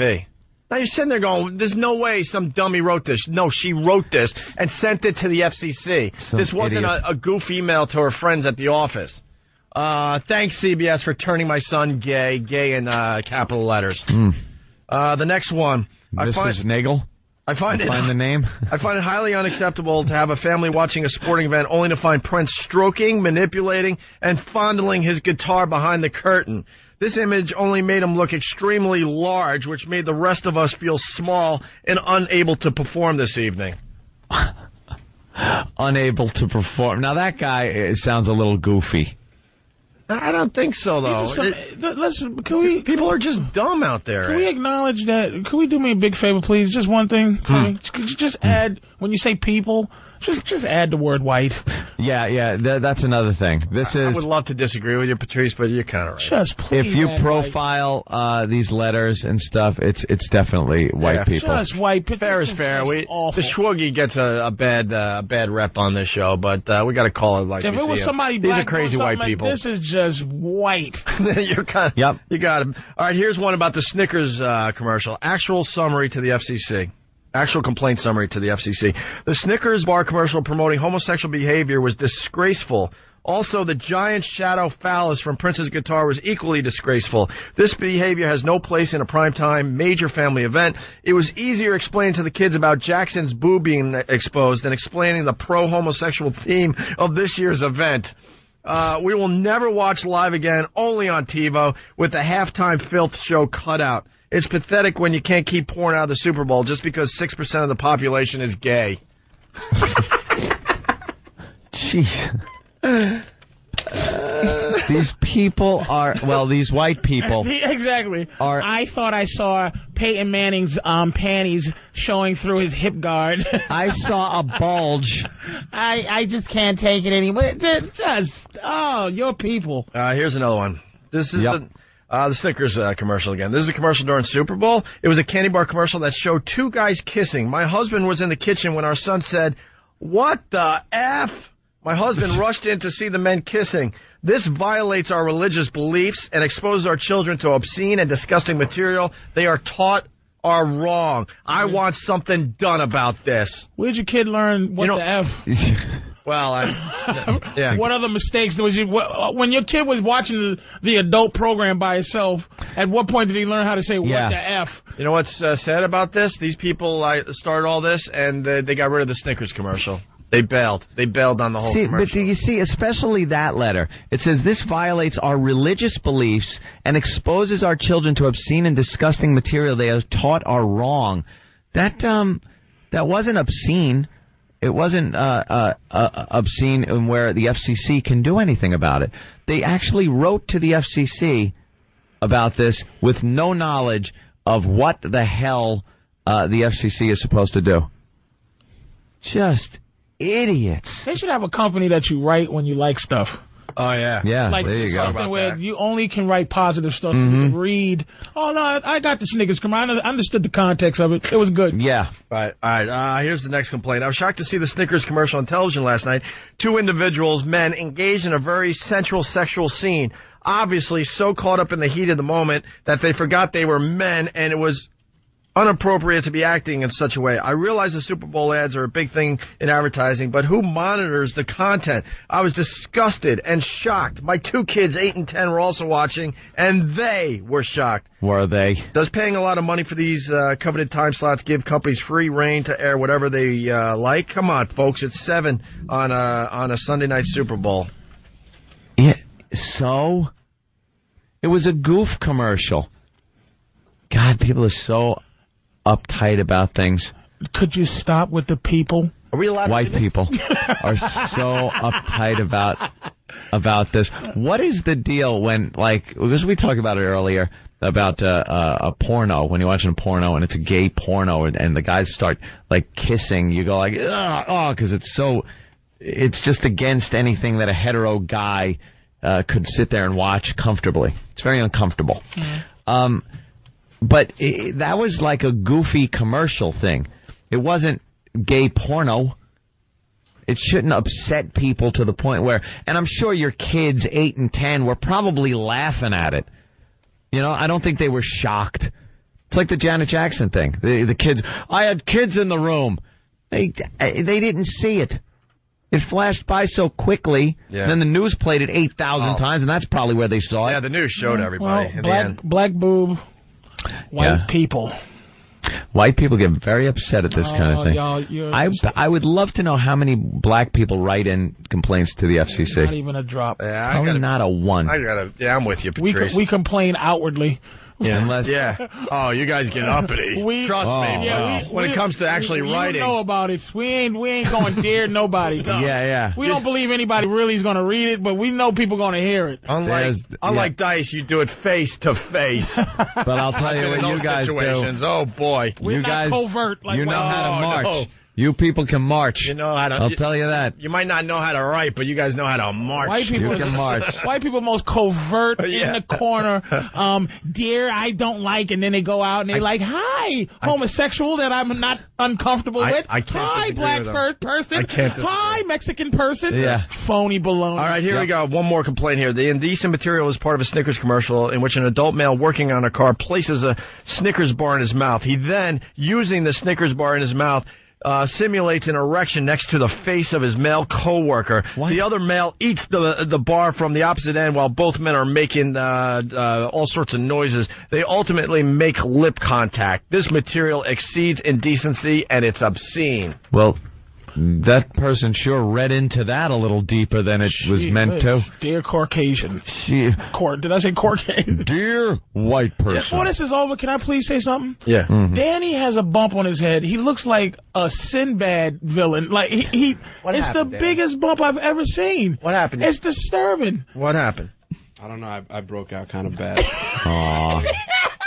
I have like 8 of them. It looks like Vladimir Klitschko punching. It's one of those. Thanks for bringing that up, Patty K. It's one of those alcoholic zits that pop up. I used to call that one I used to call those the Cyclops. Yeah. When you get one like that. He's sweating booze and, you know. Oh, my God, he's sweating booze and this is what happened. Oh, what a bastard. It's distracting. He's got a third eye in the middle of his forehead. Oh, he's walking out. There's a boxing glove on his forehead. It takes a lot for him to walk out, too. Why don't you just go spin around on a rock by the ocean? Keep the ships from running into you. You know what? I'm going to write the FCC about Danny's face. He just put on a hat. Thank God. He just put on a winter hat. Thank God he did. Going down to his eyebrows. Dear FCC, I shouldn't have to look at that bump while I'm listening to FCC complaints. Well, poor Danny. You got more, but you get the point there, I'm sure. So, hey, this was a lot of fun today, Patrice. Thank you so much. No problem, white guy. Shut up. Everybody's white today. Yeah. That was a very white segment. And let's not forget, Jimmy's at the Improv in Pittsburgh all weekend long. He'll be back, I think, Tuesday. Patrice is going over to XM with us, and tomorrow night he does his own show on XM. Yeah, Black Phillip, man. Yep. 9 p.m. to 12. Very, very where cool. I can discuss threesomes and other things. And love and... For 2 hours. It's a helpful show, man. Oh, yeah. A lot of people get helped all right. in their relationship. Maybe we'll see you guys in Huntington this Sunday at the Bros Restaurant there. And don't forget, next week, a we for a we on the Opie and Anthony Show. That's right. You're hearing us correctly. We'll have more details on that. Guys, have a great weekend. We greatly appreciate the support. And if you're not joining us over at XM, I guess we'll see you Monday.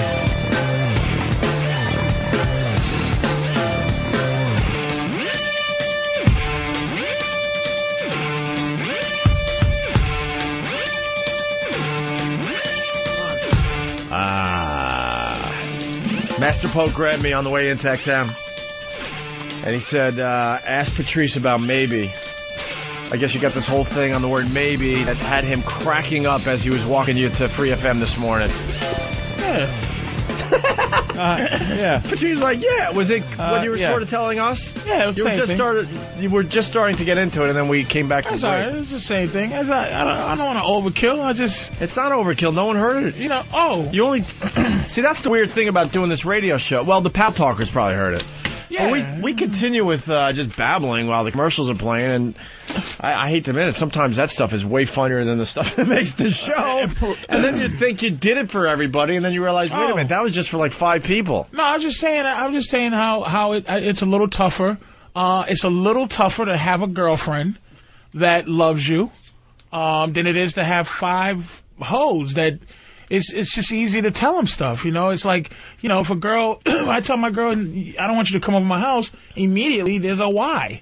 There's a how come. She feels that. But back in hoe days, you know, a hoe's life is maybe or possible or could be. I don't know. We'll see. You know, can I come over later maybe? I don't think so. And if I change my mind, I'll let you know. And it's always okay, because they always self-edit themselves. You know what I mean? They know their place. They know their place. They just self-edit. But you said they live in the world of maybe. They live in a world of maybe. And I thought that was kind of brilliant. Yeah, they live in a maybe world, because you can't tell your girl maybe. Well, the expectations is maybe it'll happen. Maybe or but maybe if it not. doesn't, they understand, because they live in the world of maybe. Can I get a pair of shoes? Maybe. It's really a maybe if I feel like it. But if your girl asks the same question, you're like, you can't. Well, you can go maybe, but it's always a like she feels right now, and this is the thing is like, because I'm not. You can't be in love and be a pimp, you know. So thank you, man. If you love your fucking girl, man, it's hard to be mean. Like she'll say, like she live in a house that if she plugs in the fan and the blow dry at the same time, the fuse will blow. It's just a weird thing. So, you know, a hoe, you go, well, good luck to you. And she would, like, a hoe wouldn't even tell you that story. Like, because you go, well, why don't you dry your hair with the fan, bitch? And forget about the hair dryer. Fan yourself with the hair dryer. Yeah, you better do something. One or the other. But when your girl goes, you know, it's almost like you go, it sucks. That sucks to be you. What can I tell you? Good luck to you and good luck to everything you're doing. Why are you even telling me that? Yeah, like a hoe knows not to tell you her problems. Hey, if I do this, then I can't do that. You go, good luck to you. Now it's like, for some reason, my girl, she's trying to ultimatum me. And, you know, I don't want to lose her. Mm-hmm. The loss is great. But it's like I have to be almost colder than I was when she wasn't my girl. I have to be colder. I have to be meaner. I have to be, like, because I sit there and she's telling me a sad story about why her, you know, what am I going to do? Like, okay, I bought the house. She comes over anytime she wants to, right? And I'm on my period. And men have period. And I know that I have a period. I think I have the same symptoms when I want to, like, get some side pussy as she does when she's on her period. I get cramps. I get bloated. So get irritable. Like I bought, like it's not the same for you. A lot. But you bought that house you live in. If I had a girl, if I was in your house and in my situation, in your situation, I would have periods every month because I would walk around this mansion and I would go, boy, I should be having 5 naked bitches running around this motherfucker. But I'm faithful. So when when she's gone and she's not there sometimes, I sit and I just go, fuck, I could have 2 bitches here right now just doing things, being, you know, 2 goofy bitches too, like, you know, about 23, and it's like, bitches. Yeah, that's Cram Olden, ho. And she's like, wow, a refrigerator with ice. You ever go to somebody that had an ice refrigerator, but it doesn't work? My ice actually comes out. You can get, I don't need spring water because I have filtered, you know, the actual refrigerator water, ice shit works. So it's like, but no other bitch has seen it yet because I'm being a decent human being. But it's like she's going to me like this. And this is where I go, in my stomach. When hoes, you could go, and what's that got to do with me? So she goes, she's telling me, it's like, what do I do? Like, okay, I don't like my apartment. I want to move out of my apartment, right? And I want to leave.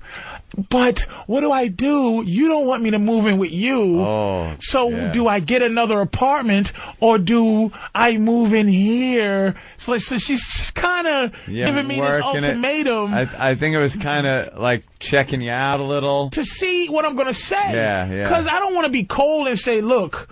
But you got to think 10 years ahead or whatever you got to think as a man, and you got to look up in the sky and envision, hold up, if I say yes to this and I'm not ready for it, it's not going to be good. I want her to have her own place because every month she gets bad PMS. And she's a cunt when she's on her PMS. Like, she's unreasonable cunt. And she's not that great to look at. You know, she get the bumps and she just gets bloated and she makes me sick.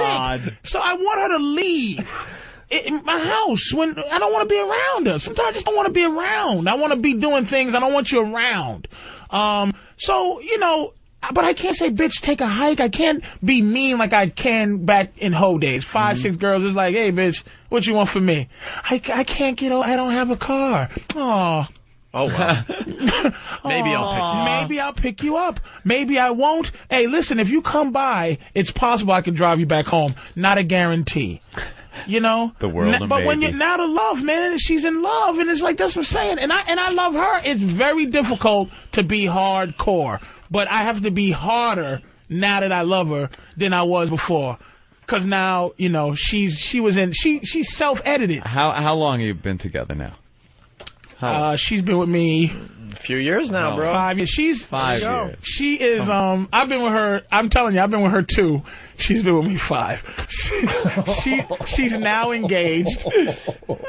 She's now engaged, and I'm just now getting into having a girlfriend. Right. Okay. She considers herself engaged to you, but I tell her, even though officially you're not. And you're just, and you're in the getting to know her stage. But listen to this, this is very fair. This is very fair, I think, Opie. I tell her, listen, whatever you feel about me, right, just feel it. If you feel like you're engaged to me, I'm not going to make you feel dumb for being engaged. I'm not going to make you feel stupid for feeling like you want to be married to me. Does she buy her own ring and everything? I bought her a ring. And I said, this ring is whatever you want it to be. You can't commit. You're nuts. I can't sit here and take this anymore. Are you married? You're not willing. Are you married? Hold on. No, but you gave her an engagement ring. No, I gave her. I like you enough to give you a ring now, bitch. What kind of ring is it?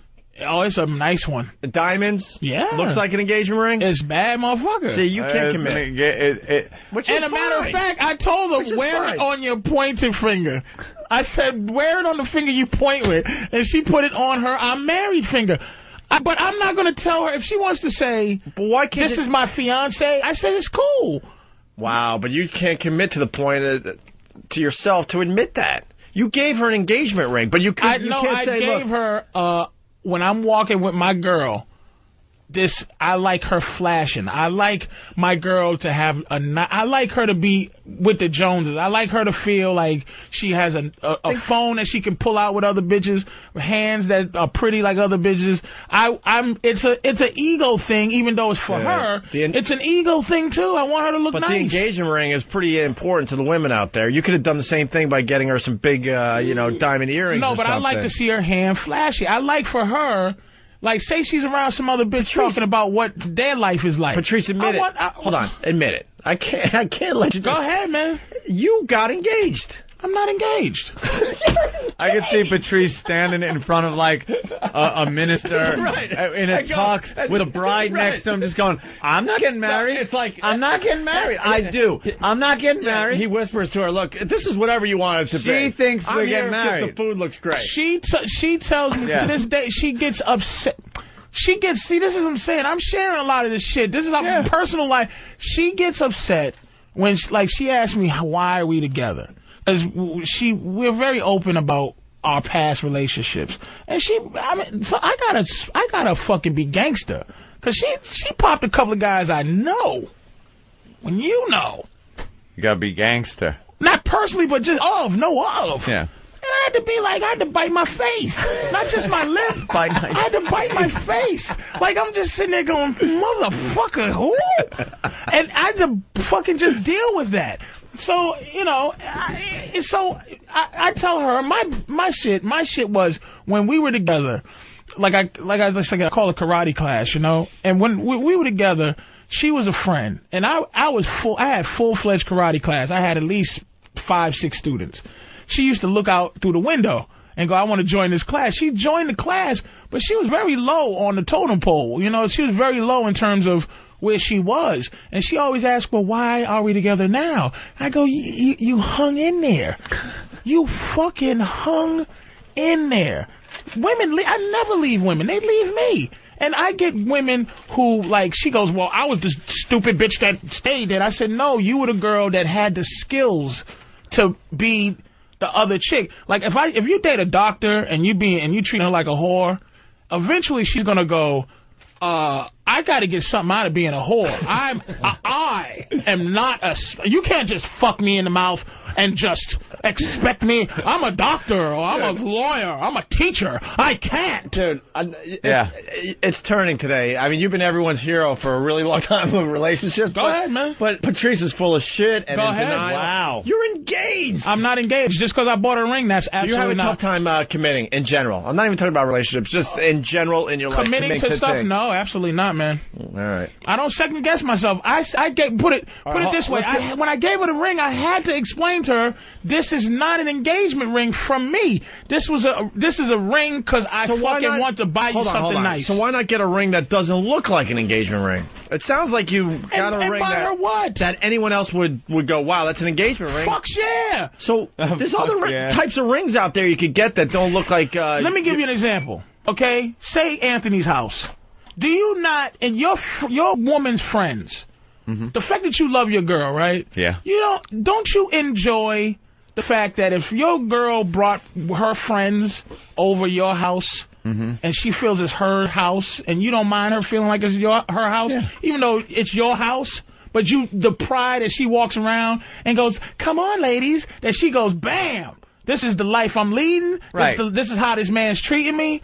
It makes you look good. Yeah, that's no... so I buy her very nice shit because it makes her look good, but it makes me look good for anybody that fucking questions her. I like her to be able to walk around and go, my shit is up to par with any of you motherfuckers. I like that. It wasn't an engagement ring, even though she feels like she's engaged to me. It's whatever you want it to be. Yes. You think I'm fucking joking? That's like, I want to tell you that we're engaged, but I'm not brave enough to say it. We argue about it. She goes, you make me feel like this and that because you make... Like, she got mad because I bought another chick a puppy. Hold on. They're chomping at the bit here. It's Craig in Jersey. Craig, what's up? Hey, Patrice, Opie, Anthony, how you guys doing? Listen, Patrice, you're out of your fucking mind. First of all, it's a diamond ring. It's a diamond ring that fits on her engagement finger. Tell that to the judge. Let's see what he says. Well, look, I can't help it that I didn't have it sized either. I can't help it that the ring I bought fit that fucking finger. That's not like some bullshit. Look, he's got another I'm not fucking... damn, I thought it would only fit the thumb. There's how many fingers? One bitch wears a finger, one bitch wears a ring on her middle finger. It's just... It's either you got two finger wear on, your right hand or your left hand. I said, sweetie, do what I told her I'll never make you feel stupid when you say how you feel. When you gave her that choice, how fast did it go on the wedding ring finger? It went on that finger. Like not even a thought. If you ask my girl what's going on, right? If you ask my girl what's going on, she knows I love her, right? But there's a title thing that women want. They can't help it. So we elevate it to a certain level. And look I just became a man. I bought a house. I can't fucking but I'm saying I can't share you bought a house a year ago. It's been a while. I've been a roommate and living with my mama. I still call my mother sometimes to act like I'm seeing how she's doing, but I need that motherly, it's okay, you're not a loser, son. So I'm not ready. All right, listen, we got to let some of these people in. Bill in Maryland. What's up, Bill? Patrice, I've always been with you on most stuff of your relationships, but, man, I really, really think you're so full of shit. I think, Patrice, you got down on one knee, and I think you're just in denial, man. Come on, you put it on her pointer finger? Are you kidding me? Come on, man. First of all, you guys are into symbols and shit like that, man. That dumb symbol. I really, really... Have you ever had let me ask you a question. Have you ever had a woman pressure you to get married? Yes. Okay, did you get married? No, I did not. All right, but you had her pressure you, right? You had her give you that quiet ultimatum. You had her say this is what she built to a place where you weren't at yet. What I'm saying is I don't want to crush her dreams that I might not get to that place, but I'm saying this ring is really it represents the same thing the watch does. You have to eliminate your idea of what this... Are you kidding me? It's not, but it would be my fault if I did not I don't lie. I did not. I told her, and she will fucking tell you this because she hates the fact that I said, sweetie, this ain't, wherever you put it, you can put it on the left, you can put it on, but it ain't what All right, you listen. want it to be. Where are you? You're off the hook, man. You're off the hook. I'm not lying to you, dude. A lot of people at this point are like, you gotta cancel Black Phillip. It's over. Oh, we had his run, but it's over. No. I tell you what, Scandal rocks the Black Phillip show. You know what's funny? She's actually off work. She's coming down Saturday. Yeah. And call anybody and ask her, man. It's not bullshit. Hold on, all right. But I do. All right. She's a little more. Make sure she's on the air. Make sure. She's there, dude. Don't Tomorrow even worry night is going to be a really good show with Patrice. She's there, on 202. and she's not going to lie. Where are you going for your? This is not a honeymoon, by the way. Have you guys decided? We went to Brazil together. But I mean, like, where are you going? Let me tell you something. Where she's going to be like, oh, this is for me. This bitch got my keys to my house. She can come. This is what I'm saying. I'm not trying to be gangster. I'll tell you where I am. I'm far enough to give a chick keys to my house. And she walks in, comes in anytime she fucking feels like it. And I don't have no side pussy at my house. There's no woman that knows. A lot of women know what my roommate days were, what they can describe my crib. They can't describe my home. She has a key to my home, but that is a big fucking deal to me. That is like marriage to me. Like, here's the thing. Patrice, that's being married. I bought other girls puppies. She hates that. She hates the fact that I bought other girls. You brought another girl a ring? Yeah, but who gives a fuck? You know what I'm saying? It's just, look, enjoy the niceness of the fucking ring. I did not, will you marry? Fuck that. I gave her a key to my house. That's a big deal. Buying her a ring so that she looks good is not a big deal. That's symbol shit, man. That's symbols. Something's going on with you today because you keep bringing the relationship thing up today. It's been an ongoing theme all Well, you know morning. why? I'm on my period. I'm not bullshitting. I'm on my period. I think Anthony's angle was hilarious, though. You guys are going to be in a wedding ceremony. You're going to be the whole time going, look. This is for her, whatever she thinks it is. This is whatever you want it to be, I'm baby. just here for the steak. We're going to go on But that's what I was saying to you. This is going to be whatever you want it to be. Vacation, the kids, all that is whatever she wants it to be. It's traditional, man. We're not traditional. Right. Everybody gets caught up in the tradition of everything, man. Well, tomorrow's going to be interesting. You could discuss this some more. I mean, the people are going nuts, but save it for tomorrow. Tell them to call. They'll be here. They'll call be here tomorrow. It's going to be a and really I'm good not show. going to sit here direct her. You ask her any question you fucking want to. Hey, that's good. I think we're going to get some numbers tomorrow. I think a lot of people are going to be checking out your show. Oh, yeah. Hey, moving into some other things, cleaning up some of the other unbelievable stories of the week. Saw this story, and it made me laugh because Ann and I talk about this a lot. We've talked about this a lot over the years. We talk about strip clubs there, Patrice, And why? Oh, I think you've been on these discussions too, where like during the day you don't get we were talking about when you was flying the red eye. That's when that came up. Yeah, but you don't get day strippers. The day strippers are not the girls that are in the major leagues. No, they're working their way up. That's why they're stripping during the day, or on the downslide, or on the downside there, And this story is funny because it proves our theory that these day strippers just don't make enough money because they're not as pretty. They got something else going on.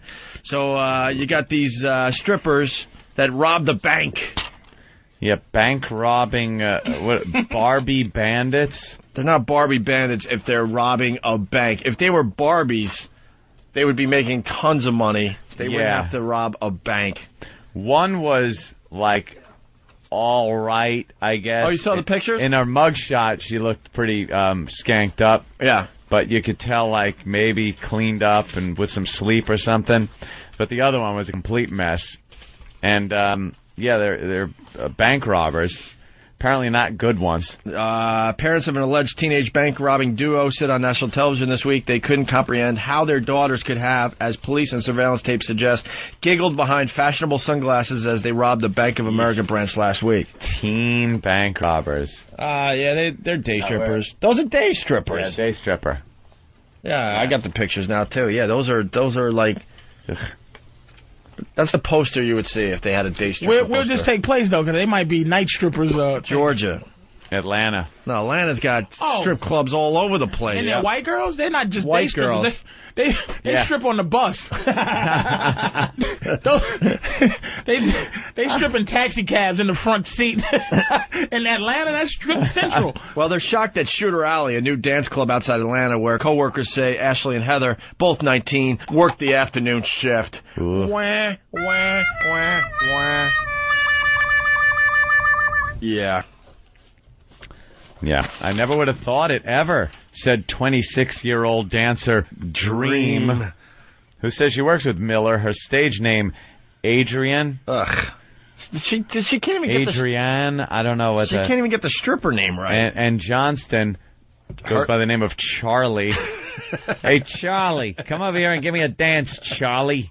I need a lap dance from Charlie. For at least 2 months, I guess. Yeah. They've been working there. Yeah. Ladies and gentlemen, coming to the stage. Make way and give a big hand. Here comes Charlie. Doesn't quite have that. What, all the car names were taken? That's right, ladies and gentlemen. If you want you to put your hands together, make sure you tip your waitress. Hey, girl, where are they? Charlie. Here comes Sanjay. Whatever his name is. Isn't he pretty? Let the healing begin. Yeah, daytime stripper is not good. Very low on the totem pole there as far as strippers go. Yeah, we used to... To the point you got to rob banks because you're not making the same money as the girls at night. We used to do that on the job all the time for lunch. You take your little lunch break at the strip club, and they would always just be a mess in there. Dance around Ronkonkoma at Bird's Place or somewhere like that. And they were the ones with the C-section scars and the, bullet wounds. My first strip club experience was horrific. It was that place Danny's Den on Long Island. It's now a supermarket parking lot. And we went in there with fake IDs. I don't think I was more than 17, I guess. Yeah. And, like you described, I didn't even know what a cesarean scar was yet. That's how young I was. What happened to her? You went to a C-section scar? Fucking... Dude, it was this place... club? It was Danny's Den. It was a shithole to the point they made a parking lot. And she had a bullet wound. I saw the bullet wound. I'm like, that looks like a bullet wound. The other stuff going on, I'm like, what the fuck? This is what strip clubs is all about? Long Island strip clubs during the day. And even at night, some of them, oof. But during the day, some of the worst strippers you'd ever see. Big, nasty, feet. They're trying to, walk on their heels. And half the time, they're just all either hungover from the night before or just trying to get drunk for that day. So they would barely dance. They just kind of would shuffle from one foot to another in front of you. So you like hot strippers? No, I'd rather have a girl that just looks like a normal, natural girl that's pretty, that's naked and looks hot. Do you have any unusual turn on other than your actual? Look, man, you got enough out of me today. Stop. I'm just saying, you got an unusual turn on. Why? Is that secret? Is this like an interview for our double date?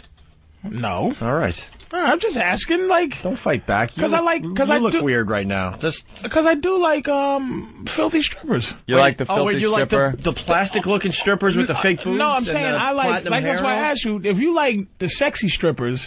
Is there any other? I like natural. A mess. When I saw Britney Spears that C-section scar.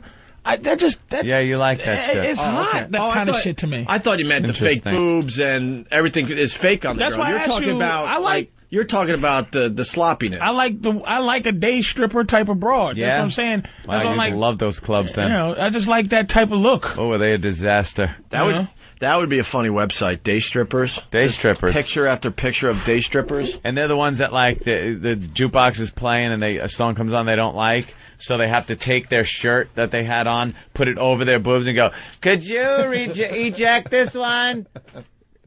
Bobby, could you eject it? And they're yelling at the bartender. He's like, all right. And he ejects it. And then she's got to wait until the song starts. And then she takes the shirt off of her tits and starts dancing. She's back working. Like she becomes modest for a second and covers her titties. Right.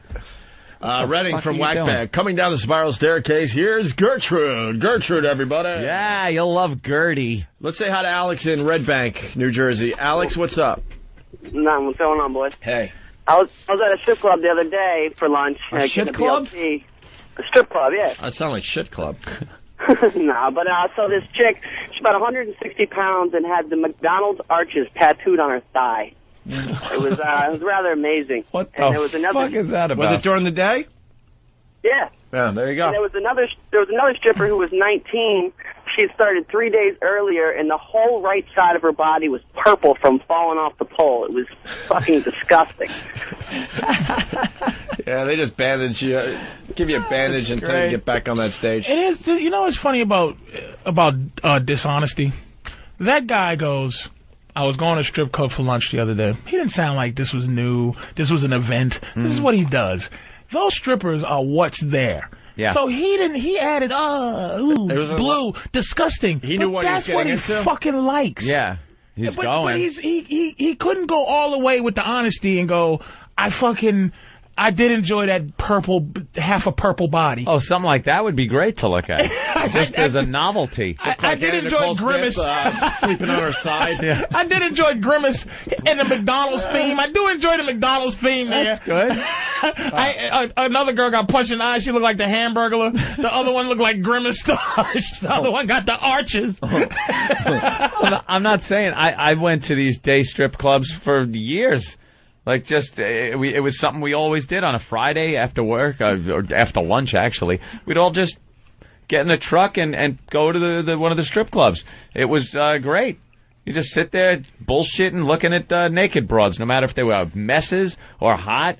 You know, you'd look at a mess dancing on stage, and then you'd be ready to leave, and like you'd see one of the strippers come in the door with her bag and her coat and stuff, and she's walking back. The A-team and shit. And you look and go, all right, now I got to maybe hang out a little longer and see what's going on with her. You can tell what time it is by the shift change. The girl coming in and changing of the slut. Oh shit, she's gorgeous. It must be 5. I gotta get out of here. And then you gotta wait. It's like, oh fuck, it's midnight already. And then you look at her for a little while, and it was like, it's just what we did. Yeah. Oh, that's really good. And to be honest, you didn't care if there were messes or anything. They would what naked strippers girls look like dancing. back in the early 70s? Oh, my big muffs and just like tits and a lot of big homemade beehive hairdos. 70s. Rooster in Illinois. Rooster. What? Me and my brother went to the strip club, and the girl that came out dancing, she had to be about 300 pounds, and she was 8 months pregnant. She looked like she was going to drop that thing any minute. And you know how they come down there and try to lure you into buying drinks afterwards? You know, after they get done with their dance, they'll come down and sit with you. Well, the skinny broad sits with me, and then this fat chick, she comes sits with my brother. And the waiter comes over, and he's like, would you like to buy the lady a drink? And he says, no. She goes, I'm drinking for 2. Oh, my God. Oh, yeah, no shit. All right, Rooster, thank you. Wonderful story. That's, I never fall for that buy the fucking dance or a drink shit. Mm-hmm. I'm from the old school, like we were just talking about, the old Long Island clubs where, you'd buy your beer for $5 back then, which, beers were going for like $1 at a regular bar. And you buy your beer, well overpriced, and then you'd have like some singles. You don't have money. And then if a girl comes by, and when she's walking on the bar or something, you throw her a single, and she'd like squat in front of you and shake her tits and do whatever she does, and then she'd be off. It's not this, hey, give me $20 so I could dance in front of you, and then fucking come over and try to shake you down for a drink that cost another $20. Yeah, but what sucked about what you just explained back in the day, so you're nursing the beer because you don't have money. Yeah, you're broke. When we went in, we didn't have money. We were in high school still. Yeah.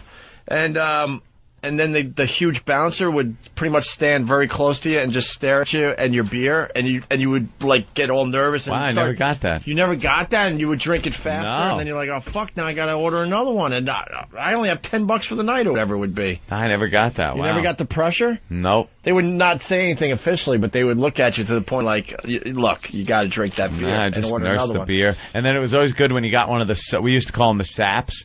And if the sap sat next to you and just had a stack of ones, you'd like get his dances. Because the chick would get on the bar and squat right in front of the guy. So I'm a bar stool away, so I'm seeing everything for free. Yeah. So you got to, position yourself next to the sap. We were going to move on, but there's 3 great calls coming in. Tom and Charlotte. Tom, what's up? Hey, man, how you guys doing? Pretty good, man. I used to go to this, I don't know if I want to call it a club, but it was in the middle of nowhere, Minnesota, and the actual place was in a double-wide trailer. The dancers would dance by a jukebox, and they would actually go around and ask for jukebox money. They had to shake you down for jukebox money? So you went to a strip club in a trailer? In a trailer. Wow, that's a class act.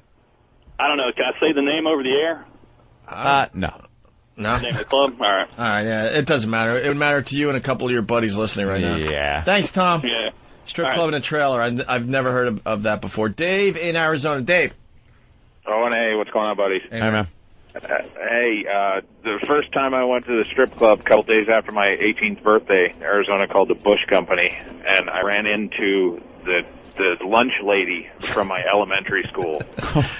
Well, there's always a dream, everybody, to see somebody from school stripping. Not the lunch lady, though. No. When I was living not this time. Really fast, and then you can continue. When I was living in, I think it was Rochester. I was doing radio in Rochester. The strip club up there came up with the most brilliant concept ever. They basically somehow talked high school girls, well, old high school girls to strip at the strip clubs. And the commercials on the air would be, you might remember blah blah from your high school. Wow. So it plays right into the fantasy you were saying, like seeing some of the girls in your high school naked that you never had a chance with. Next thing you know, you're listening to the radio, and they're like, yeah, remember blah blah from blah blah high school? Well, she's stripping this weekend at this club. And somehow they were able to pull this off week after week. And eventually it would be the high school you went to. Like, are you fucking kidding me? What's her name is going to be there this weekend completely nude? That is a great idea. Isn't that a great concept? Because, yeah, every guy wants that happening. And they had a clever name for the campaign and everything. I forgot now. Maybe someone's listening that remembers that. But anyway, Dave, so lunch lady stripping. Lunch lady stripping. She had the gray short hair. No, not. So she was a typical lunch lady. Oh, yeah. What the hell is a gray-haired lunch lady stripping? Yeah. Do we have to call Bravo Sierra? I'm a little suspect here. No. She was disgustingly horrible. She wasn't that old. She was just wrinkly, kind of nasty. Gray hair and wrinkly, but not that old. Well, not that old, so. All right, thank you. I don't know. I'm crashing him. Let's say hi to Glenn in Utah. Yeah, I don't know if we're buying into that one. Glenn. Yeah. Hey.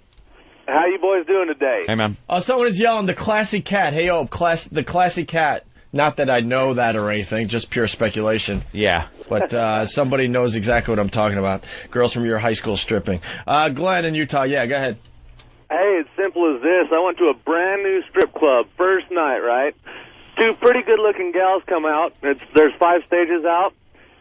Both of these chicks wearing black thongs have nice little white mouse tails. How's that to start the evening off? They didn't tuck their strings? No, it was quite nice. It absolutely was just a beautiful situation.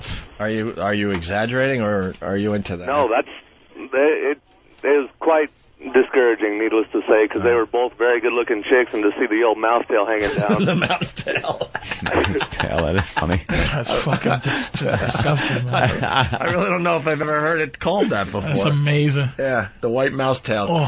There was some strippers that would walk over the bar and you would put your hands over your beer, try to be nonchalant about it. Like you grab your cigarettes and like kind of hold them over your beer until she passed by because you didn't want anything falling into your beer as she was strutting. The whole bar's doing the wave, but with their hand over their beer. Yeah.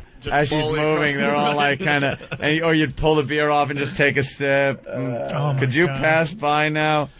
She realized you haven't given her any money, so she tries to give you a sexy look, and you look away. That is just nasty. Keep walking. One more. Mouse tail, that's disturbing. Crotch Critter, what's up? Oh.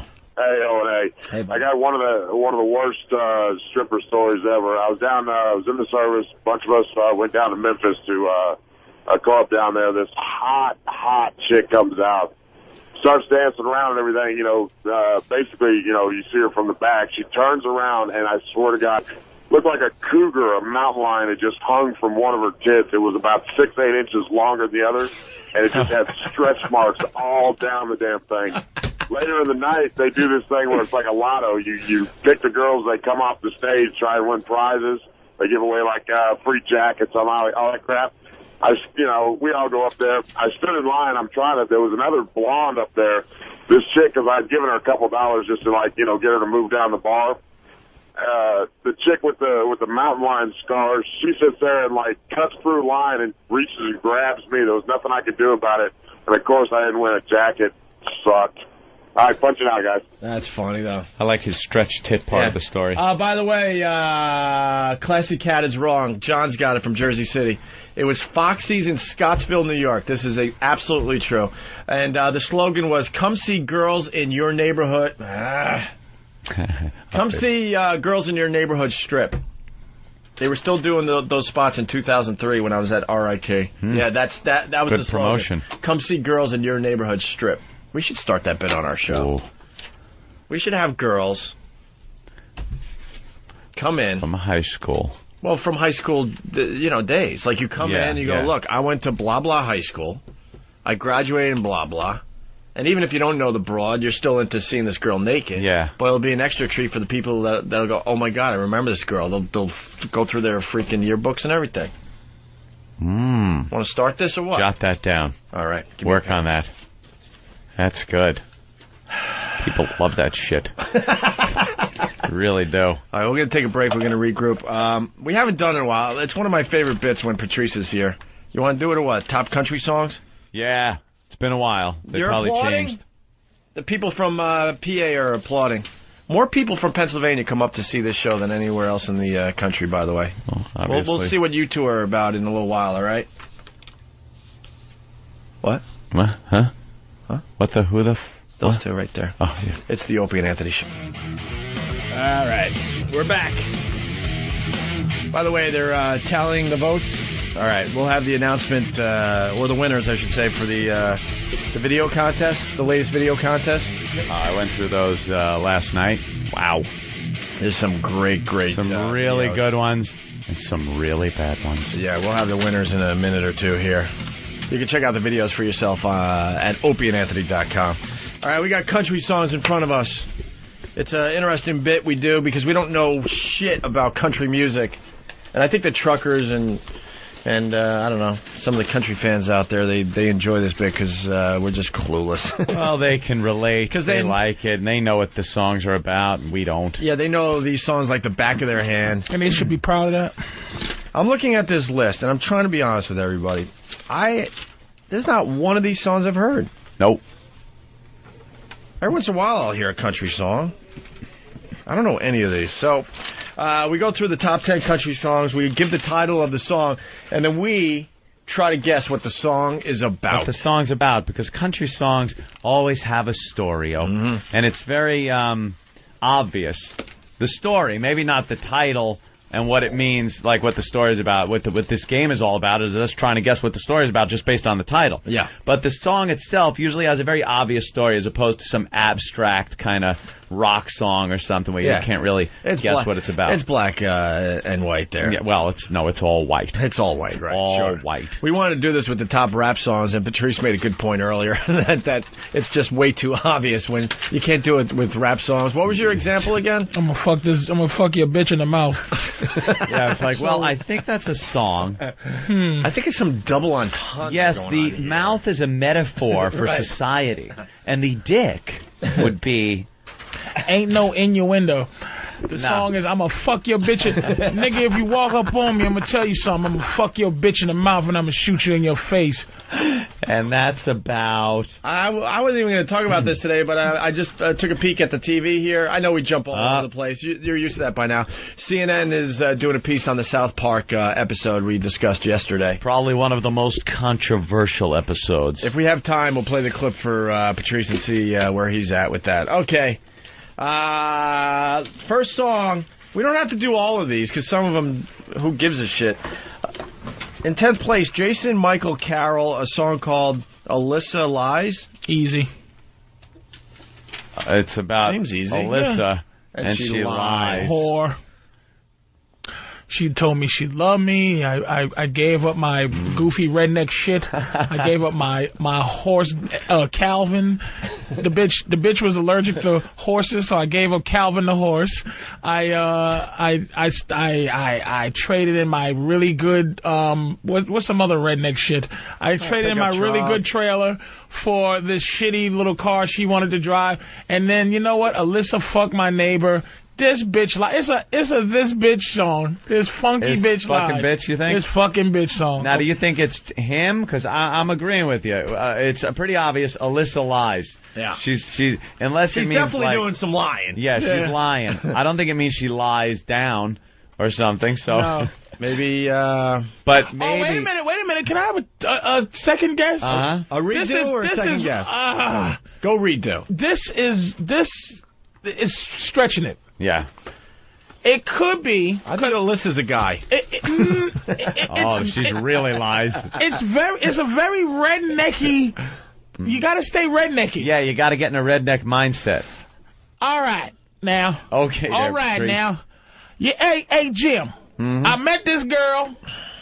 Her name's Alyssa. Yeah. Alyssa McGillicuddy up the street. Dude, this was going to be my fucking answer, you bastard. All right, go I ahead, swear. Finish it up. Go that ahead. is Buddy. He's telling his buddy. Be careful. Watch it, because Alyssa lies. That was going to be my fucking answer. That is way out there. Yeah, it is. I thought it was a little out there, too, but I'm like... Possible. I think it could be he's talking to a buddy. We might be giving too much credit. Yeah, but, yeah. Man, be careful, because that's what I heard. Don't fall for this bitch. Alyssa lies. All right. But, well, she's going to tell you that she blah, blah, blah, but remember, this fucking cunt lies.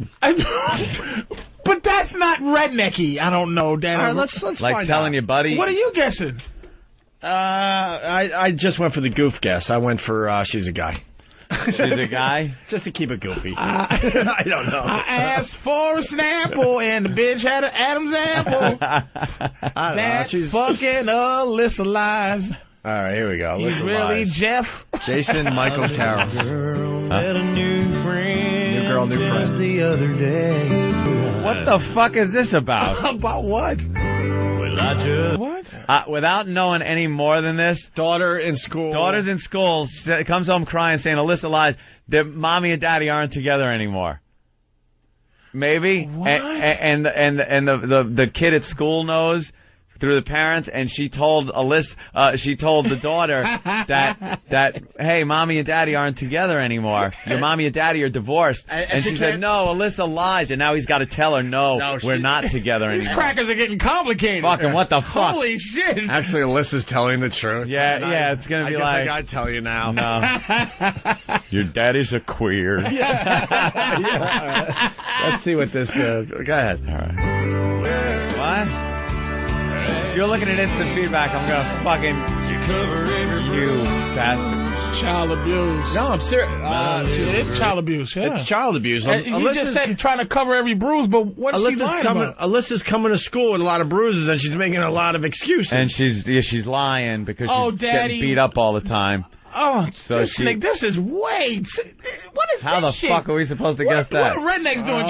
Trying to elevate? What happened to honky tonk badonkadonk? What happened to achy breaky heart? You motherfuckers! Enough of you trying to. This is My Name Is Luca country version.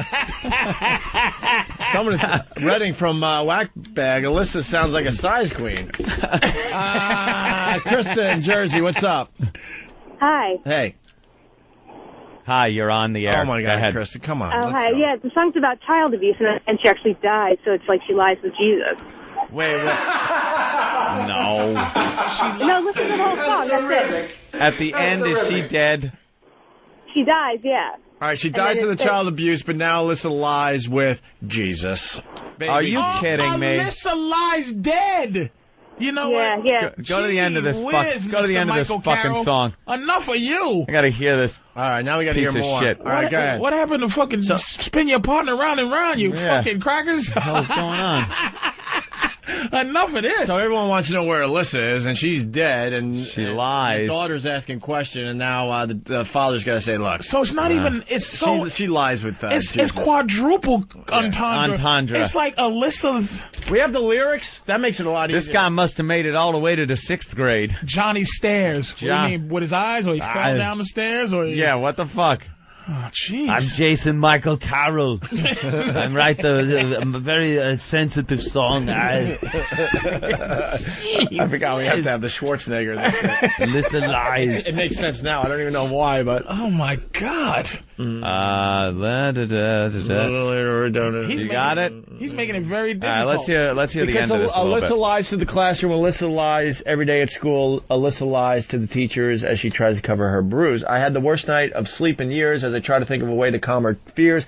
I knew just what it was I had to do, but when we got to school on Monday, I heard the news. Oh no! Let's hear it. Wait, we got it queued up. All right, go.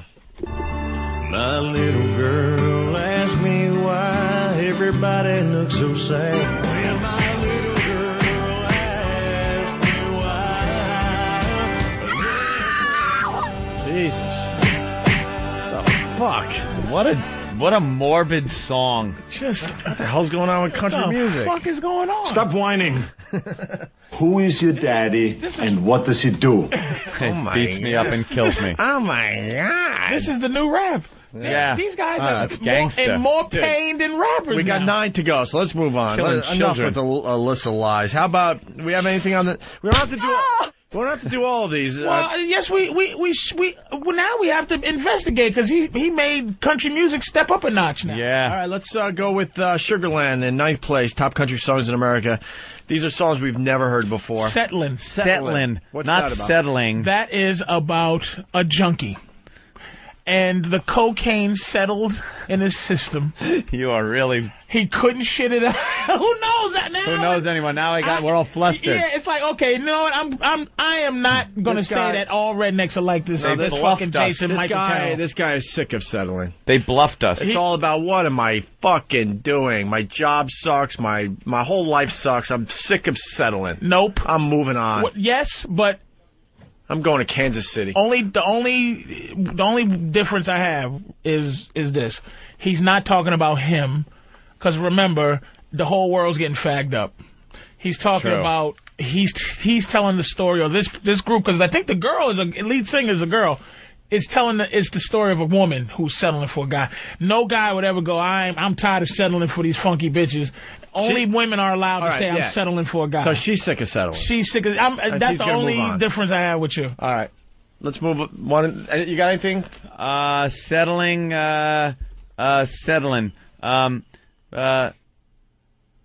Settling down. Yeah, that's it. He's just settling down. We found the right girl. There it is. Sugarland. Settling. It's like upbeat.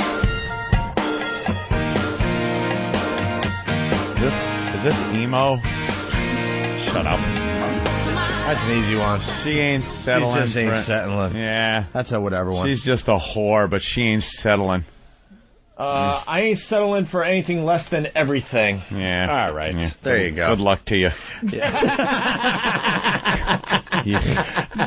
Jesus. That was a little burst of evil from you. She puts the cunt in country. That old gag. Hey, the gang from Washington's here, I see. Oh, yeah?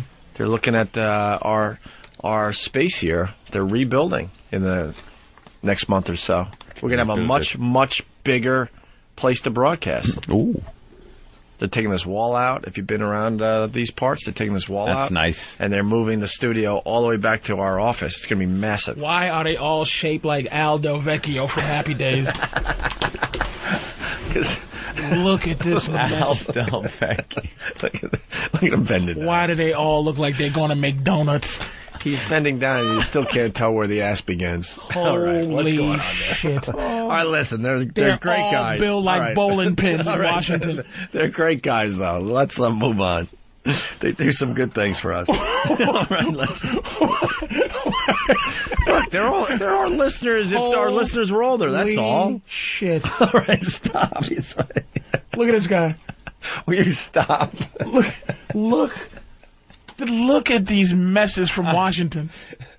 Is ELO out there? None of those guys are ELO. He's somewhere else. Holy shit. All right, let's move on. The 8th top country song in America is Rascal Flatts, a song called Stan. We got anything on this, or you want to just move on to the next one? It's a cover of the R.E.M. song. Why do they all look like Friar Tucker? Look, we're moving on. You've done enough damage today. We're moving on.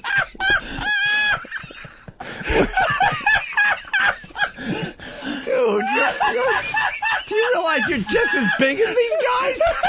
Have you looked in a mirror lately? They're shaped like something that will never fall down. They're shaped like things that just weeble. Look, he's showing it to you, right? There. He's just as big, right? Thank you. He's pointing at you now going, you're just as big. Why are they all shaped like skateboard ramps? They're all shaped. Oh my God.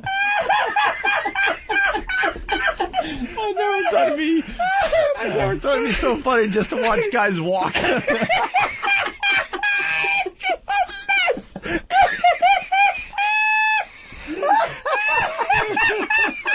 What the fuck? Oh, Jesus. Wow. With tucked in sweaters.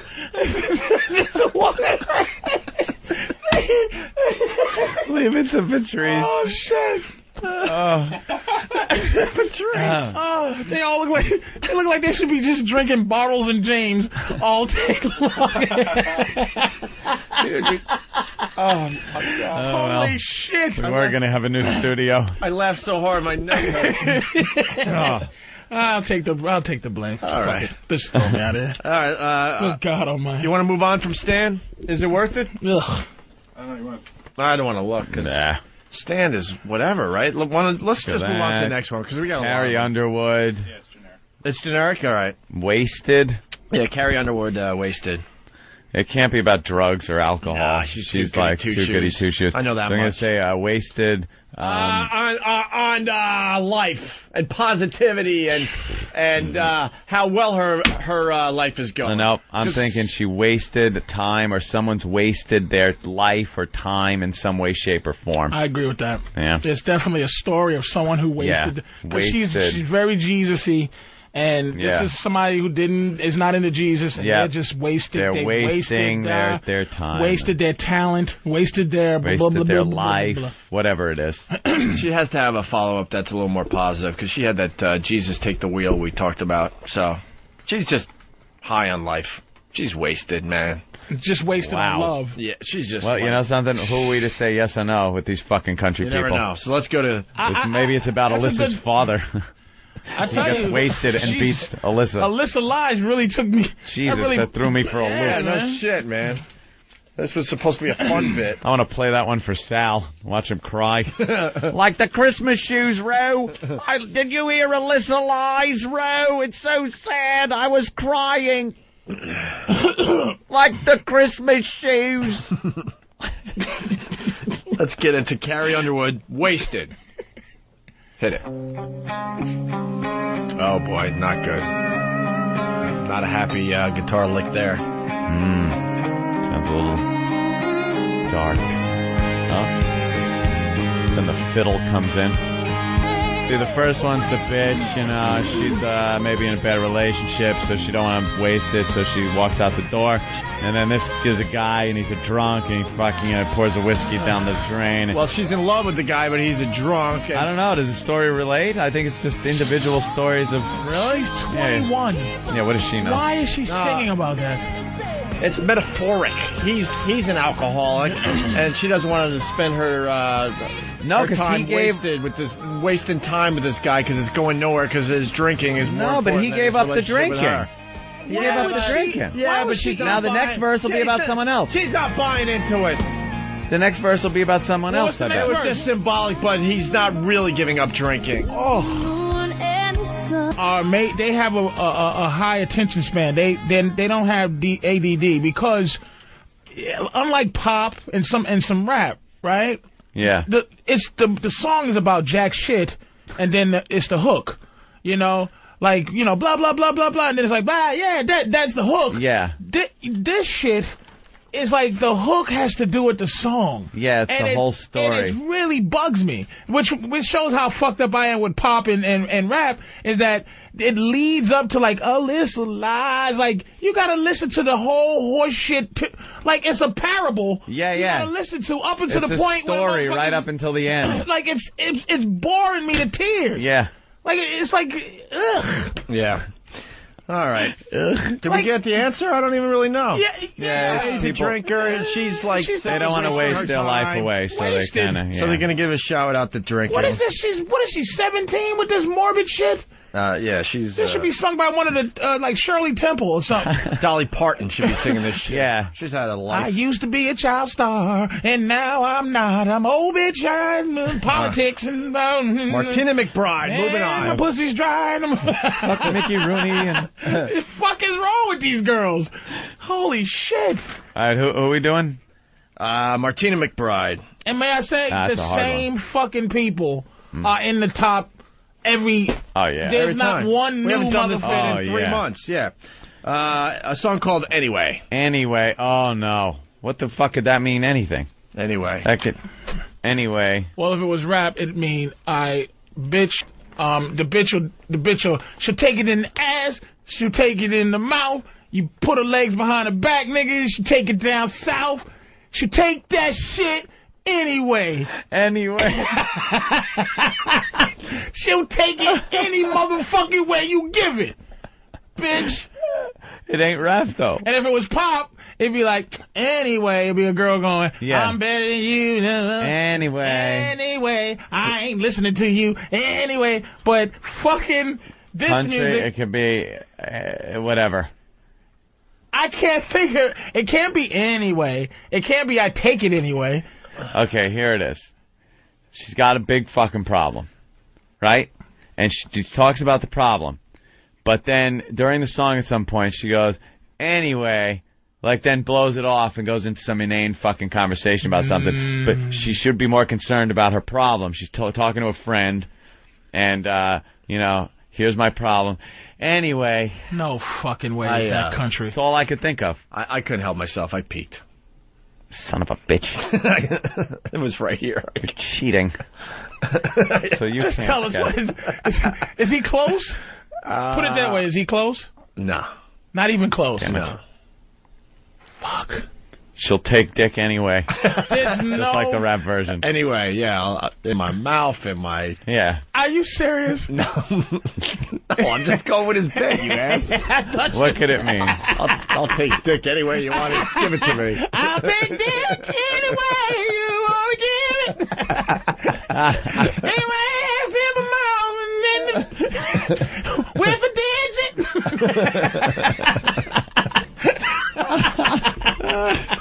All right. Oh, shit. You're a little of a... Are we ready? Here it is. Anyway, from Martina McBride. Oh, God. These long intros. I know very obvious right away here. Is it? Yeah. Sounds depressing. Correct. Right. We could listen to this whole song, but turn it off anyway. Fucking piece of shit. You gotta give people hope, I guess. Holy shit. A little hope for everybody out there. Is this what it is? They're just sitting there, these truckers are just driving up the street, just killing people on the highway, listening to this horse shit? Breaker, everybody tune in to 95.1 because Anyway's on. I just want to let all my good buddies out there know Anyway's on, and I just love this. Yeah. Jesus. God. Tim McGraw. Tim McGraw, Last Dollar. Fly Away. And then in parentheses, Fly Away. That's about a strip club. All right, let's move on to the next one. Okay. Keith Urban, Stupid Boy. I'm Keith Urban. Stupid Boy. What is he stupid? All right. He's talking about E-Rock. It's the first country song about our own Eric Nagel. Stupid boy. He's just stupid. And he's calling himself stupid. Yeah, that must be what it is. Like, I'm so stupid, I ruined this great relationship. I'm stupid boy. Absolutely. I'm stupid boy. This might be too obvious, huh? Ugh. Anything, Patrice? The same thing. Yeah, we're all going for the same thing. Let it roll. Unless... What? Unless what? Hold on. Unless what? Unless it's... Oh, my God, what? Unless his son comes home and there's a retarded kid in his son's class and he's telling him, he gets up and he's going, meh, and the hook is, he's a stupid boy. He's a stupid boy. He's a stupid boy, son. It's about a retard. That's what I say. It's about a retarded kid at school, and the son, the normal son, comes home to his father and tells him about the stupid boy in the playground. And he says, no, son, he's special. Oh, wow. God, Am I close? I hate cheating, but wow, we're so off still. Really? Maybe it's good I cheat to try to help you along a little bit. Stupid. Wow. Not even close. No, it's not. That's not what you think. Boy isn't being used in the old Southern terminology, is it? No. Okay. So maybe. Well, they are. Could happen, Patrice. The number one hit in country is, what is with this N-word shit? What happened to nigger? That's the hook. But what happened to nagger? My mouth won't even move and say N-word. N-word.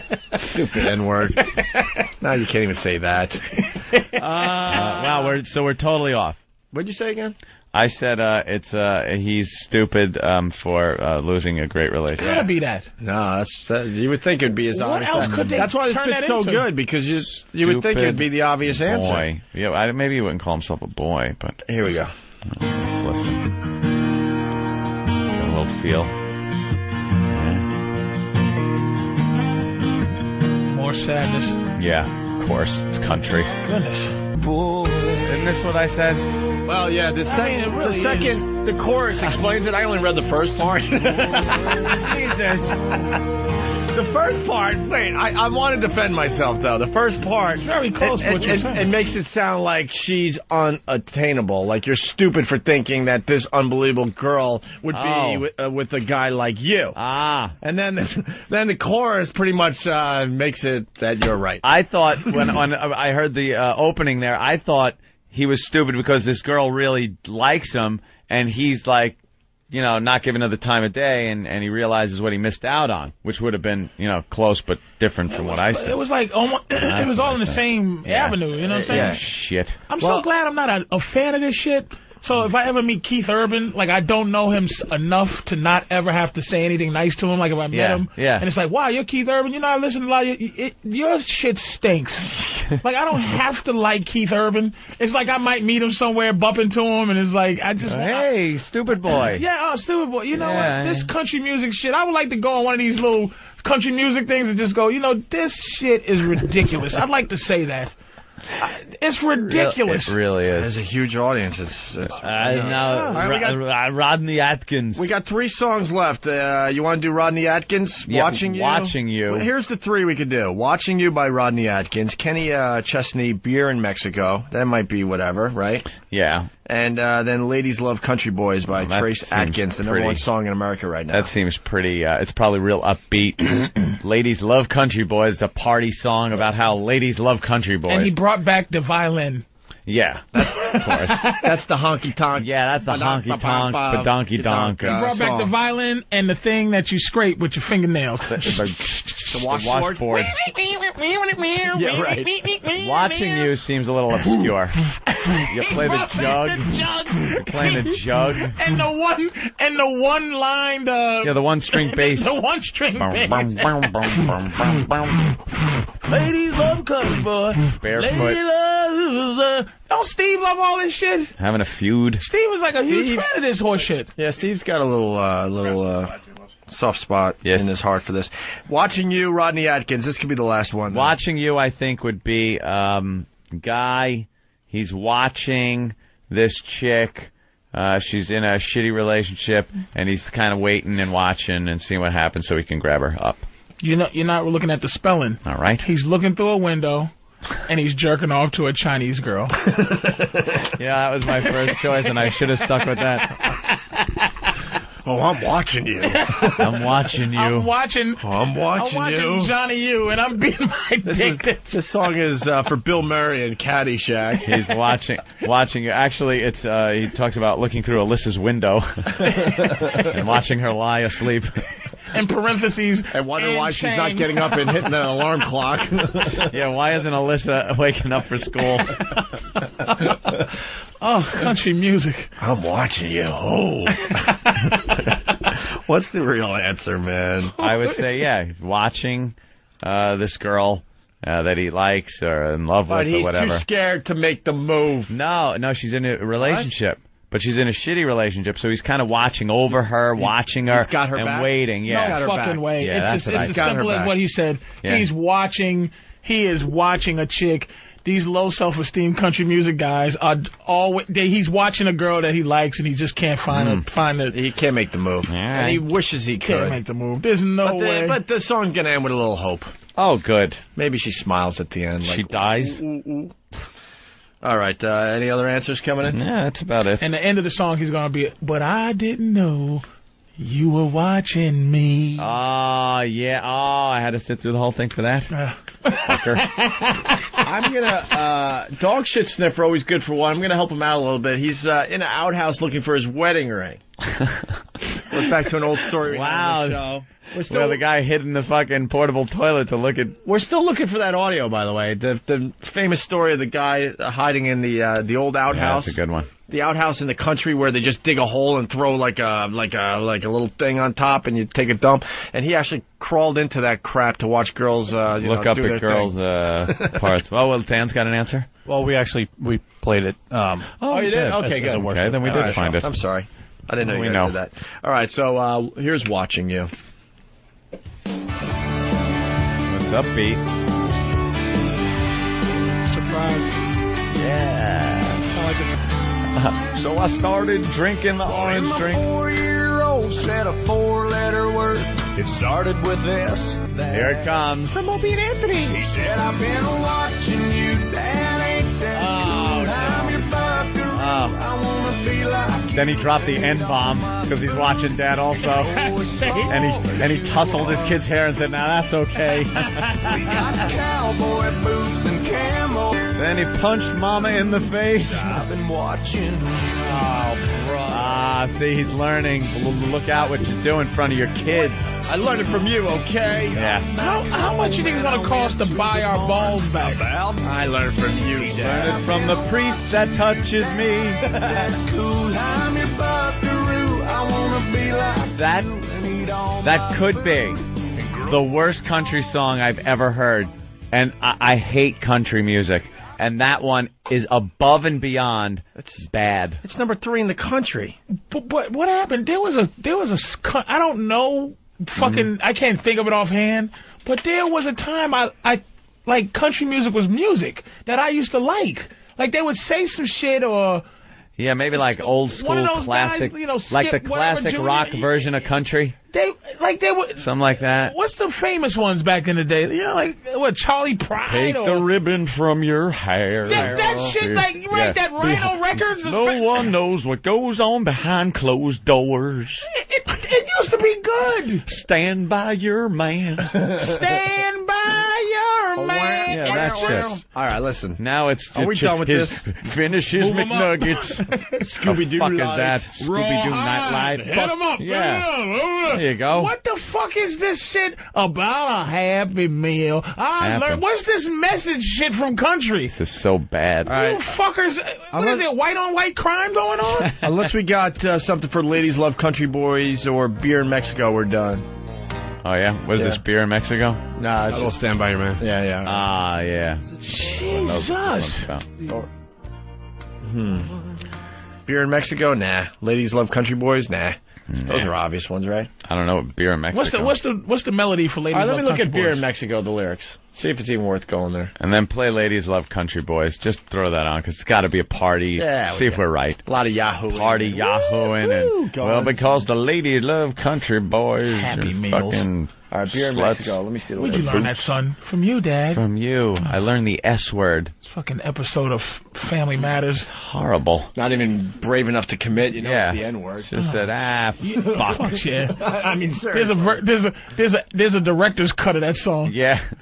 Where'd you learn how to say nigga? From you, motherfucker. Because like, from you. If your kid learns shit, who cares? You know what I mean? Yeah. But they're obviously talking about the word faggot or the N word. Yeah, you better say it like that. Emmer effer. What? Do we got Ladies Love Country Boys? Yeah, all right. Play a little of that. Let's hear how this goes. Oh, yeah. Here it is. I think Tracy Adkins. I hear the jug. Ladies love country boys. Ladies love niggas. Absolutely. Ladies. Yeah. We know what this song's about. Another song that can't commit to the real issue. Really? Country boys are forbidden the ladies in Countryville? You fucking liars. It's fucking some city woman goes down south and picks herself up a country boy and what, daddy gets all mad, I bet? Ladies love country. Really? Okay, so if I'm an African singing about a song, I go, African girls love Africans. Of course they do, bitch. Yeah, what the fuck? Wouldn't Daddy be saying, wow, it could have been worse? Yeah, it could have been worse. All right. At least you can still go to the cotillion. All right, we have to cancel her debutante ball. Love that bit. It's over. We're done. Yeah. When we get back, we're going to announce the winners of our video contest. Why? Because ladies love... Honestly, just because we got to get a plug-in for hotmovies.com. Yeah, hotmovies.com. That's the only reason. You're right, Patrice. Why? Ladies love country boys. We'll announce the winners of the video contest next, and we have your line of the day. Stay there. From last week. Yeah, or something like I didn't know how that bus crashed. The baseball team went off that bridge. It seems like you kind of go straight at highway speed, and then you got to make a left or a right, or you fly over the edge of the highway. I'm amazed something didn't But it's happen an off-ramp you went up? Yeah, I guess so. Oh, man, even so. Just he realized at the last minute that he had had to make a turn, and he was just going too fast. And yikes. That thing tumbled over the side, and 6 people? Yes. At least died? Ugh. All right, we did a video contest. Thanks to hotmovies.com. Yeah, some funny entries. Sorry, they got their slogan, get in, get off, get out. Oh. Get out. This will be up on the website, opieandanthony.com, the winners for this video contest from hotmovies.com. Third place, all these videos you can see on opieandanthony.com. I'm excited because I watched them all last night. Third place, last minute entry from Ryan Harrison from Columbia, South Carolina. He just won $250 from hotmovies.com for his CSI Opie and Anthony computer animated video. Yeah, that was pretty cool. I watched it. Looked like us. It had Frank the Frowner, Jimmy's character in it. It was real creepy looking. His vision of Frank the Frowner was what made that video really, really good. I think he used that game, the movies. I think that's what it is. It looks like you're able to create characters and put them in certain settings. Yeah. And did a pretty good job of making our likenesses. It was very good. Ryan, congratulations. $250 from hotmovies.com. Second place. It's rigged! You guys suck! Oh, I'm already complaining. Sorry. I thought I was a message board guy. He's going to be disappointed. Uh-oh. He fell short. He's from Illinois. Yes, we're talking about our own Coke Logic. Oh. Coke Logic wins $500 courtesy of hotmovies.com. His video was Boardroom Jimmy. Yes. And it was very, very good. Boardroom Jimmy was good. Nice animation. Wow, look at everyone on Instant Feedback. Coke Logic is the winner. We know already. That was before I just announced that he came in second. Oh, boy. He actually came in second with Boardroom Jimmy, but he wins $500. It was a very good animation. It used the audio of Jimmy doing his Boardroom Jimmy character, and it was very funny. He had some people sitting at the boardroom table, and he was yelling at them with inane stock tips and analysis. It was definitely well done. Congratulations to Coke Logic, all right? And first place. This, I think everyone voted for this one for first place. I have to know what it is. Everyone is nodding their head, yeah. First place, Portrait of an O&A Pest. Yep. by Alex M. from Orlando. Very, very funny, man. The guy. Now, the reason I thought this was a great video is it was live action, which doesn't take anything away from the computer animation or anything, or the flash animation. But when you commit to doing a live action thing, it does take a lot more, not a lot more work, because the other guys put a lot of work into it, but it takes a lot more cooperation, a little more organization with other people. You have to get other people involved. Some editing skills and just things like that. He got his mom involved. Yeah, his mom was involved. His father involved. And he did a really good, acting job. Yeah. He came off like a complete tool. What was the keychain? Yeah, he had a keychain. At one point, he goes into his house and his mom is sitting there, and he goes, "Mom, there's a break in the show," because all he does is listen to the show. And he goes, "There's a break in the show. Can I have my snacks?" And she goes, "Those aren't snacks. It's your medication." And he doesn't think it's very funny, so he pulls out his keychain and smugly pushes the button, and a car crash sound comes out of it. Yeah, like the mom bombed on a joke. Bombed on a joke, and she gets up and smacks him in the face, and he starts crying. It's hysterical. And then he's driving with all the WOW stickers. He's got WOW stickers plastered on his truck. It's spinning on his tires. He committed, man. He really committed. Hundreds of WOW stickers all over his car. And then a girl flashes, and he comes all over the inside of his windshield. A girl wows him, and he goes, oh. He starts, climaxing, and then a load hits the windshield that covers the entire windshield. It's hysterical. I don't know what he did. He had to figure out, props. Yeah. How to make that fucking cum shoot all over his windshield like that. It's a good job. It was like that scene in Raising Arizona when they opened the dye pack in the car. Yep. Okay. But he had to fuck up his car pretty good. Yeah. Yeah, must have, had a Pulp Fiction moment of cleaning out that car. But Alex M. from Orlando, you made all of us laugh really hard. First place winner in the video contest, Portrait of an O&A Past. He wins $1,000 from HotMovies.com. Yeah, before you start bitching, I would go to OpieandAnthony.com and check out the winning video and, judge for yourself, because he really put a lot of work into it. Well, what did the message board say? Did they have their own voting? They should have had their own voting. Mom, no. To see if they agree with what we decided on. What does he go off on when he listens to the show for 14 hours a day, and when he's not listening, he does his pestily duties? Or yeah. He found a homeless guy and steps on his McDonald's bag like Opie did the cake, and then the homeless guy beats him up. It's so funny. The guy's a complete tool in it. And he might have started something. I think I would personally like to see more, Oh, yeah. Portrait of an O&A Pest videos. I'd like to see another installment of what another day in his life is like. We're going to have another video contest in the very near future. We're going to get another sponsor, and we'll do it again because we have a lot of fun watching these things, and you guys seem to like putting them together. So there you have it. Play Sparkling Wiggles for Patrice. You heard that already. You're up on those internet videos. I don't even know where it is.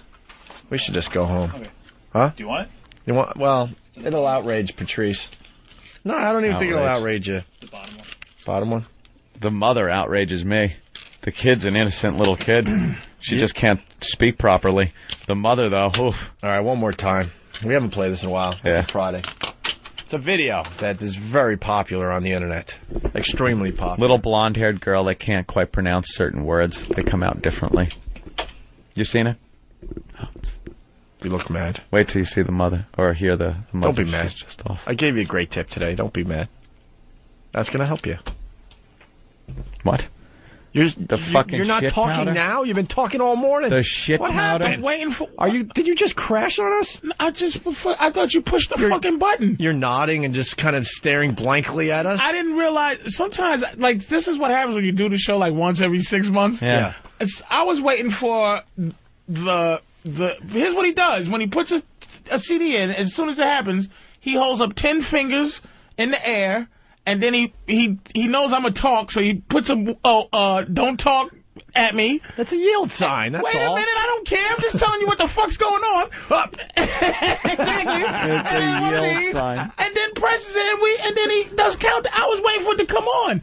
So I didn't know you had started another conversation. I was giving you the look do you have anything to say yet about this? No.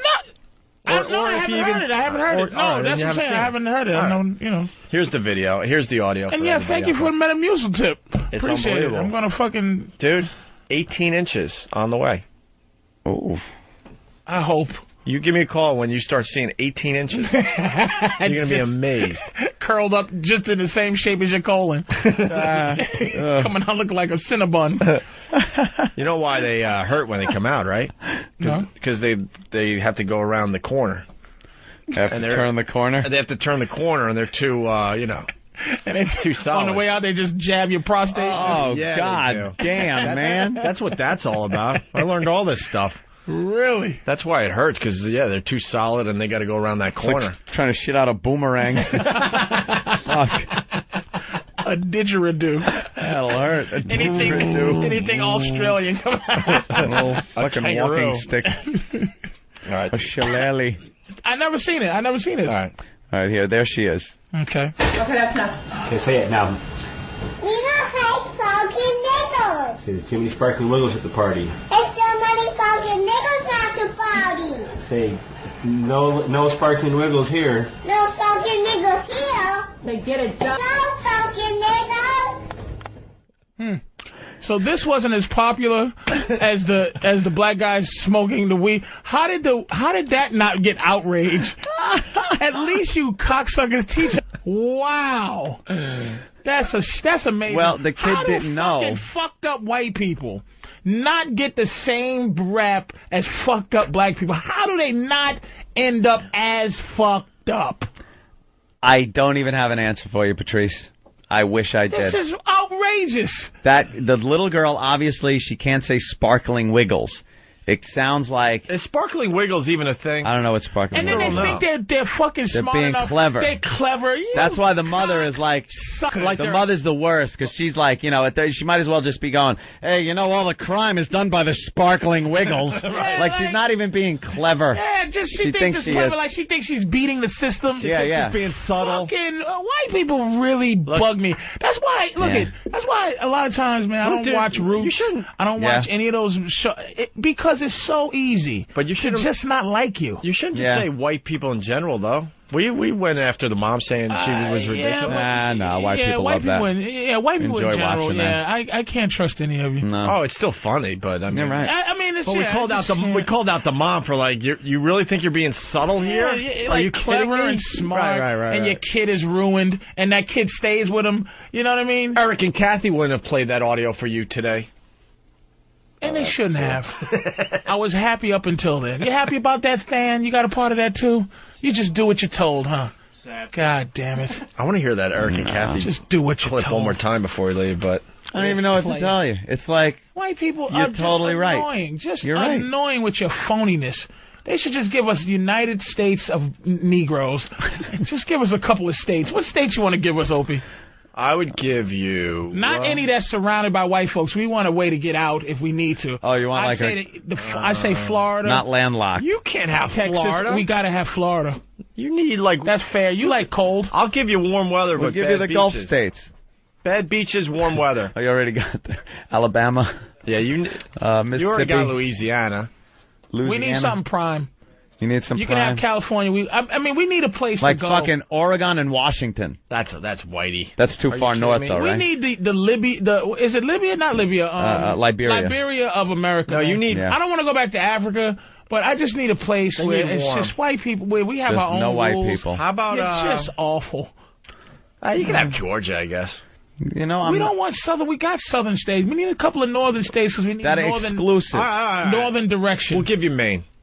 Maine's cold. I don't want that's too cold, man. They're pretty much Canada anyway. We want Delaware, Kansas, Delaware, Florida. No, in the middle You're not getting Delaware. It's a beautiful country. Georgia. There. We gave you Georgia. And we'll take Oregon just in case we need an escape to Vancouver. So Washington State, we need. Dude, you guys Washington. You could be tucked away way we up don't there. Want no middle. problem. We don't want the middle. We don't want you in the middle either. We want you as far away as possible. Captured. We want possibility to go to Hawaii. We want access to Canada in Vancouver if we need it.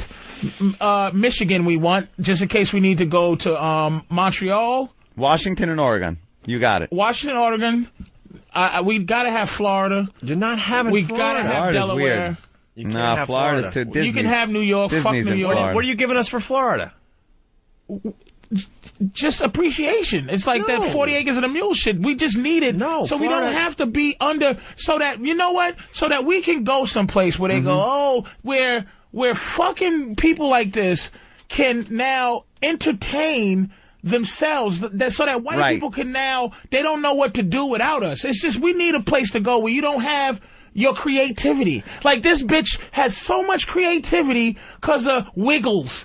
Wiggles, she hates Wiggles, but other than that, she's a stupid redneck, but she has enough creativity to create the hit video of the world. Fucking those lazy, shiftless Wiggles. Suck a dick. We want Florida. We'll take Oregon. I'm telling you, dude. Oh, man, we were just going for a laugh. Jesus. I'll give it to you. I'll give it to you. I'm looking forward to a fucking... You look like you're just beat down. You're tired of it. You're tired of white people too, aren't you, Anthony? A little bit. I'm tired of the white people's attitudes, but I like your idea because I am looking forward to a nice moonlight stroll down 125th Street. Oh, see? Me and my girl hand in hand. You think it'll saying, be safe? Howdy, neighbor. Howdy. Let's walk through the park tonight. If it was no Wiggles in Manhattan, would you feel safer? You actually feel less safe in Manhattan? Well, where will the Puerto Ricans live? We take Puerto Ricans with us. Yeah? Yeah. We take all we'll take all the people who want to be black. Like, who want to be oppressed. We'll take all the people who identify with oppressed, and you can have Indians because they want to be white, and Chinese people. No more vacationing on the hizappiest place on earth, though. I'm putting up the stuff. Tell you that. What? Why? Because the guys you insulted, we got to now meet with. See, they're just sitting there waiting. They're getting tired. Oh. I'd be tired carrying that also. He's a big guy, too. Right? You know what they look like they sell? They look like two brothers that sell cheap suits. Come on down to Sheboygan and buy a suit, $59.95, get a free tie, and a penny for your loafers. They're going for the record. They're going for the record. Heaviest twins. They do look like they You're riding those mini bikes. Why am I getting involved? Will you stop dragging me in? Patrice is dragging us in. I'm just having fun with the fucking chubby staff. These guys have done a lot for us. We can hang out. Oh, shit. I like the guy. The guy's a nice guy. Jesus, I couldn't help myself. All right, I'm just saying. All right, look. Can we go home? Yeah, but I'm just. You're gonna do Black Phillip tomorrow night. Even though there's something happening, you're losing. There ain't fucking nothing happening, dude. You're engaged. Congratulations on that. Whatever.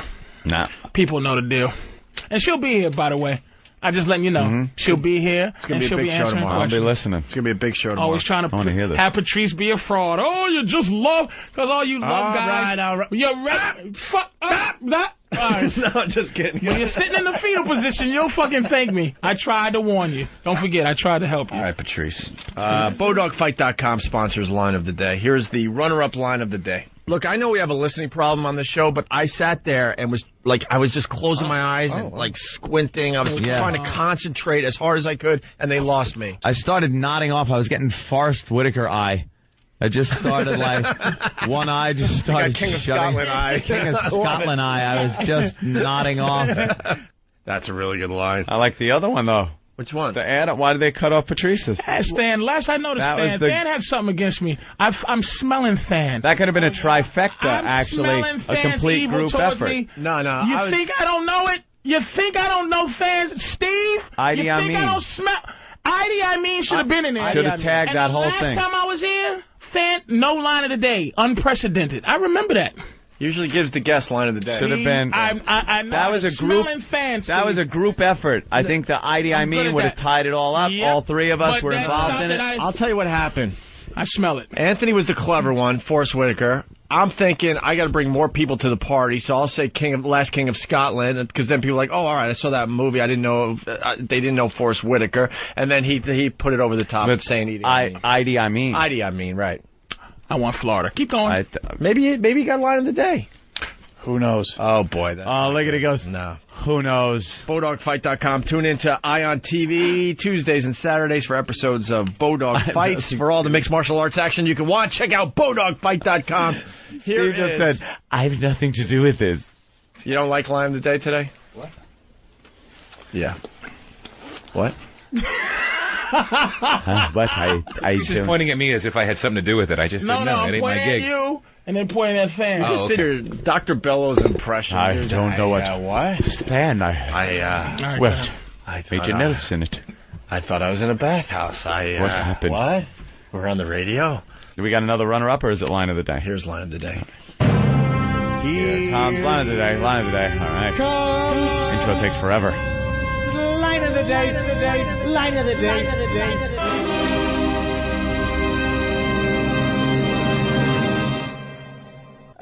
Is ELO out there? None of those guys are ELO. He's somewhere else. Holy shit. All right, let's move on. The 8th top country song in America is Rascal Flatts, a song called Stan.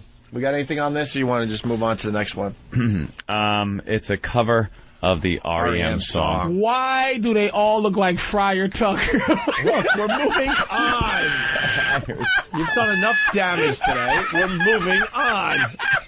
That was not the Line of the Day. They switched it. Still going. Bono! Okay, that was no! I smell it. That's Line of the Day. Do I have to apologize? Yes. No. All right, I apologize. All right. Oregon, Washington, Florida. I'm representing all white people saying, okay, you could have it. Everybody in those states, if you're white, get out now.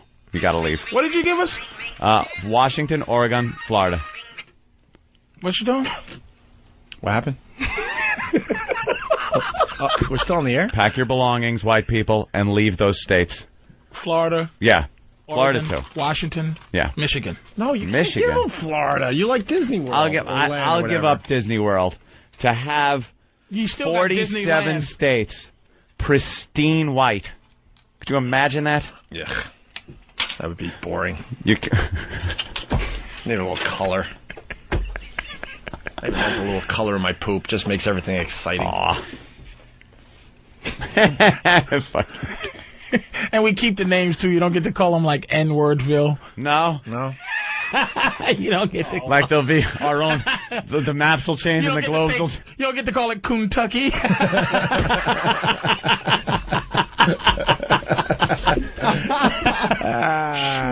Schwugavania. Let's say hi to Rich in Cape Cod. Rich, look, we can't help ourselves. We got to continue. Rich, what's up? What's up? I work at a prison down here on Cape Cod. Yeah. All the inmates love you guys. Oh, great. That's good to know. Like the inmates liking us. You like the show today? Yeah, it's pretty good. I haven't been able to catch much of it because I'm at work. I'm on break right now. Cape Cod prison for what crimes? A lot of white-collar crime? Yeah, what could possibly happen there? Cod. A lot of coke. Looking into someone's lobster Is it like trap? Yeah. Looking into the lobster pots. Pots? Yeah, there you go. It happens. All right. Thank you, sir. Yep. You want to do the Sarah Cathy thing one more time before we get out of here? What is it? Just I thought it was hilarious. Yeah. Sam did a really good job. We beat up Eric and Kathy in Chicago all week long. Next week, it's some show we're going to pick out of Buffalo. Buffalo. We love you, Eric Buffalo. and Kathy, they were boring everybody to tears with this little babble. Eric and Kathy, my husband and I are on the verge of celebrating our 1-year anniversary. Oh, nice. 1 year of marital bliss. We never went on a real honeymoon and are trying to decide where to go and not spend a fortune. I've heard all of you talk about the vacations you've taken in the past, whether personal or work-related. We were wondering, what did you guys like best? Oh, boy, that's tough. Beach and sun and sand and surf. That's what they're hoping for their 1-year anniversary. I remember the Dominican Republic. I don't know why that one sticks out. Punta Cana? Yeah. I really enjoyed that, but the most recent trip that we took... Puerto Vallarta. To Puerto Vallarta was good, too. Yeah. I like Puerto Vallarta the best. I think I'm a Puerto Vallarta guy, too. I think I like Puerto Vallarta because it seemed more accessible, and it seemed that you could go out and do more things. Right, the town of Puerto Vallarta is pretty Yes. cool. Melissa's the only one that I know that can sleep while riding over more potholes than God ever created, and she's sound asleep. That's so true. I did do that with the Dominican. Right, the on our way Dominican to trip. Punta Cana. Yeah. Back to the airport. Right.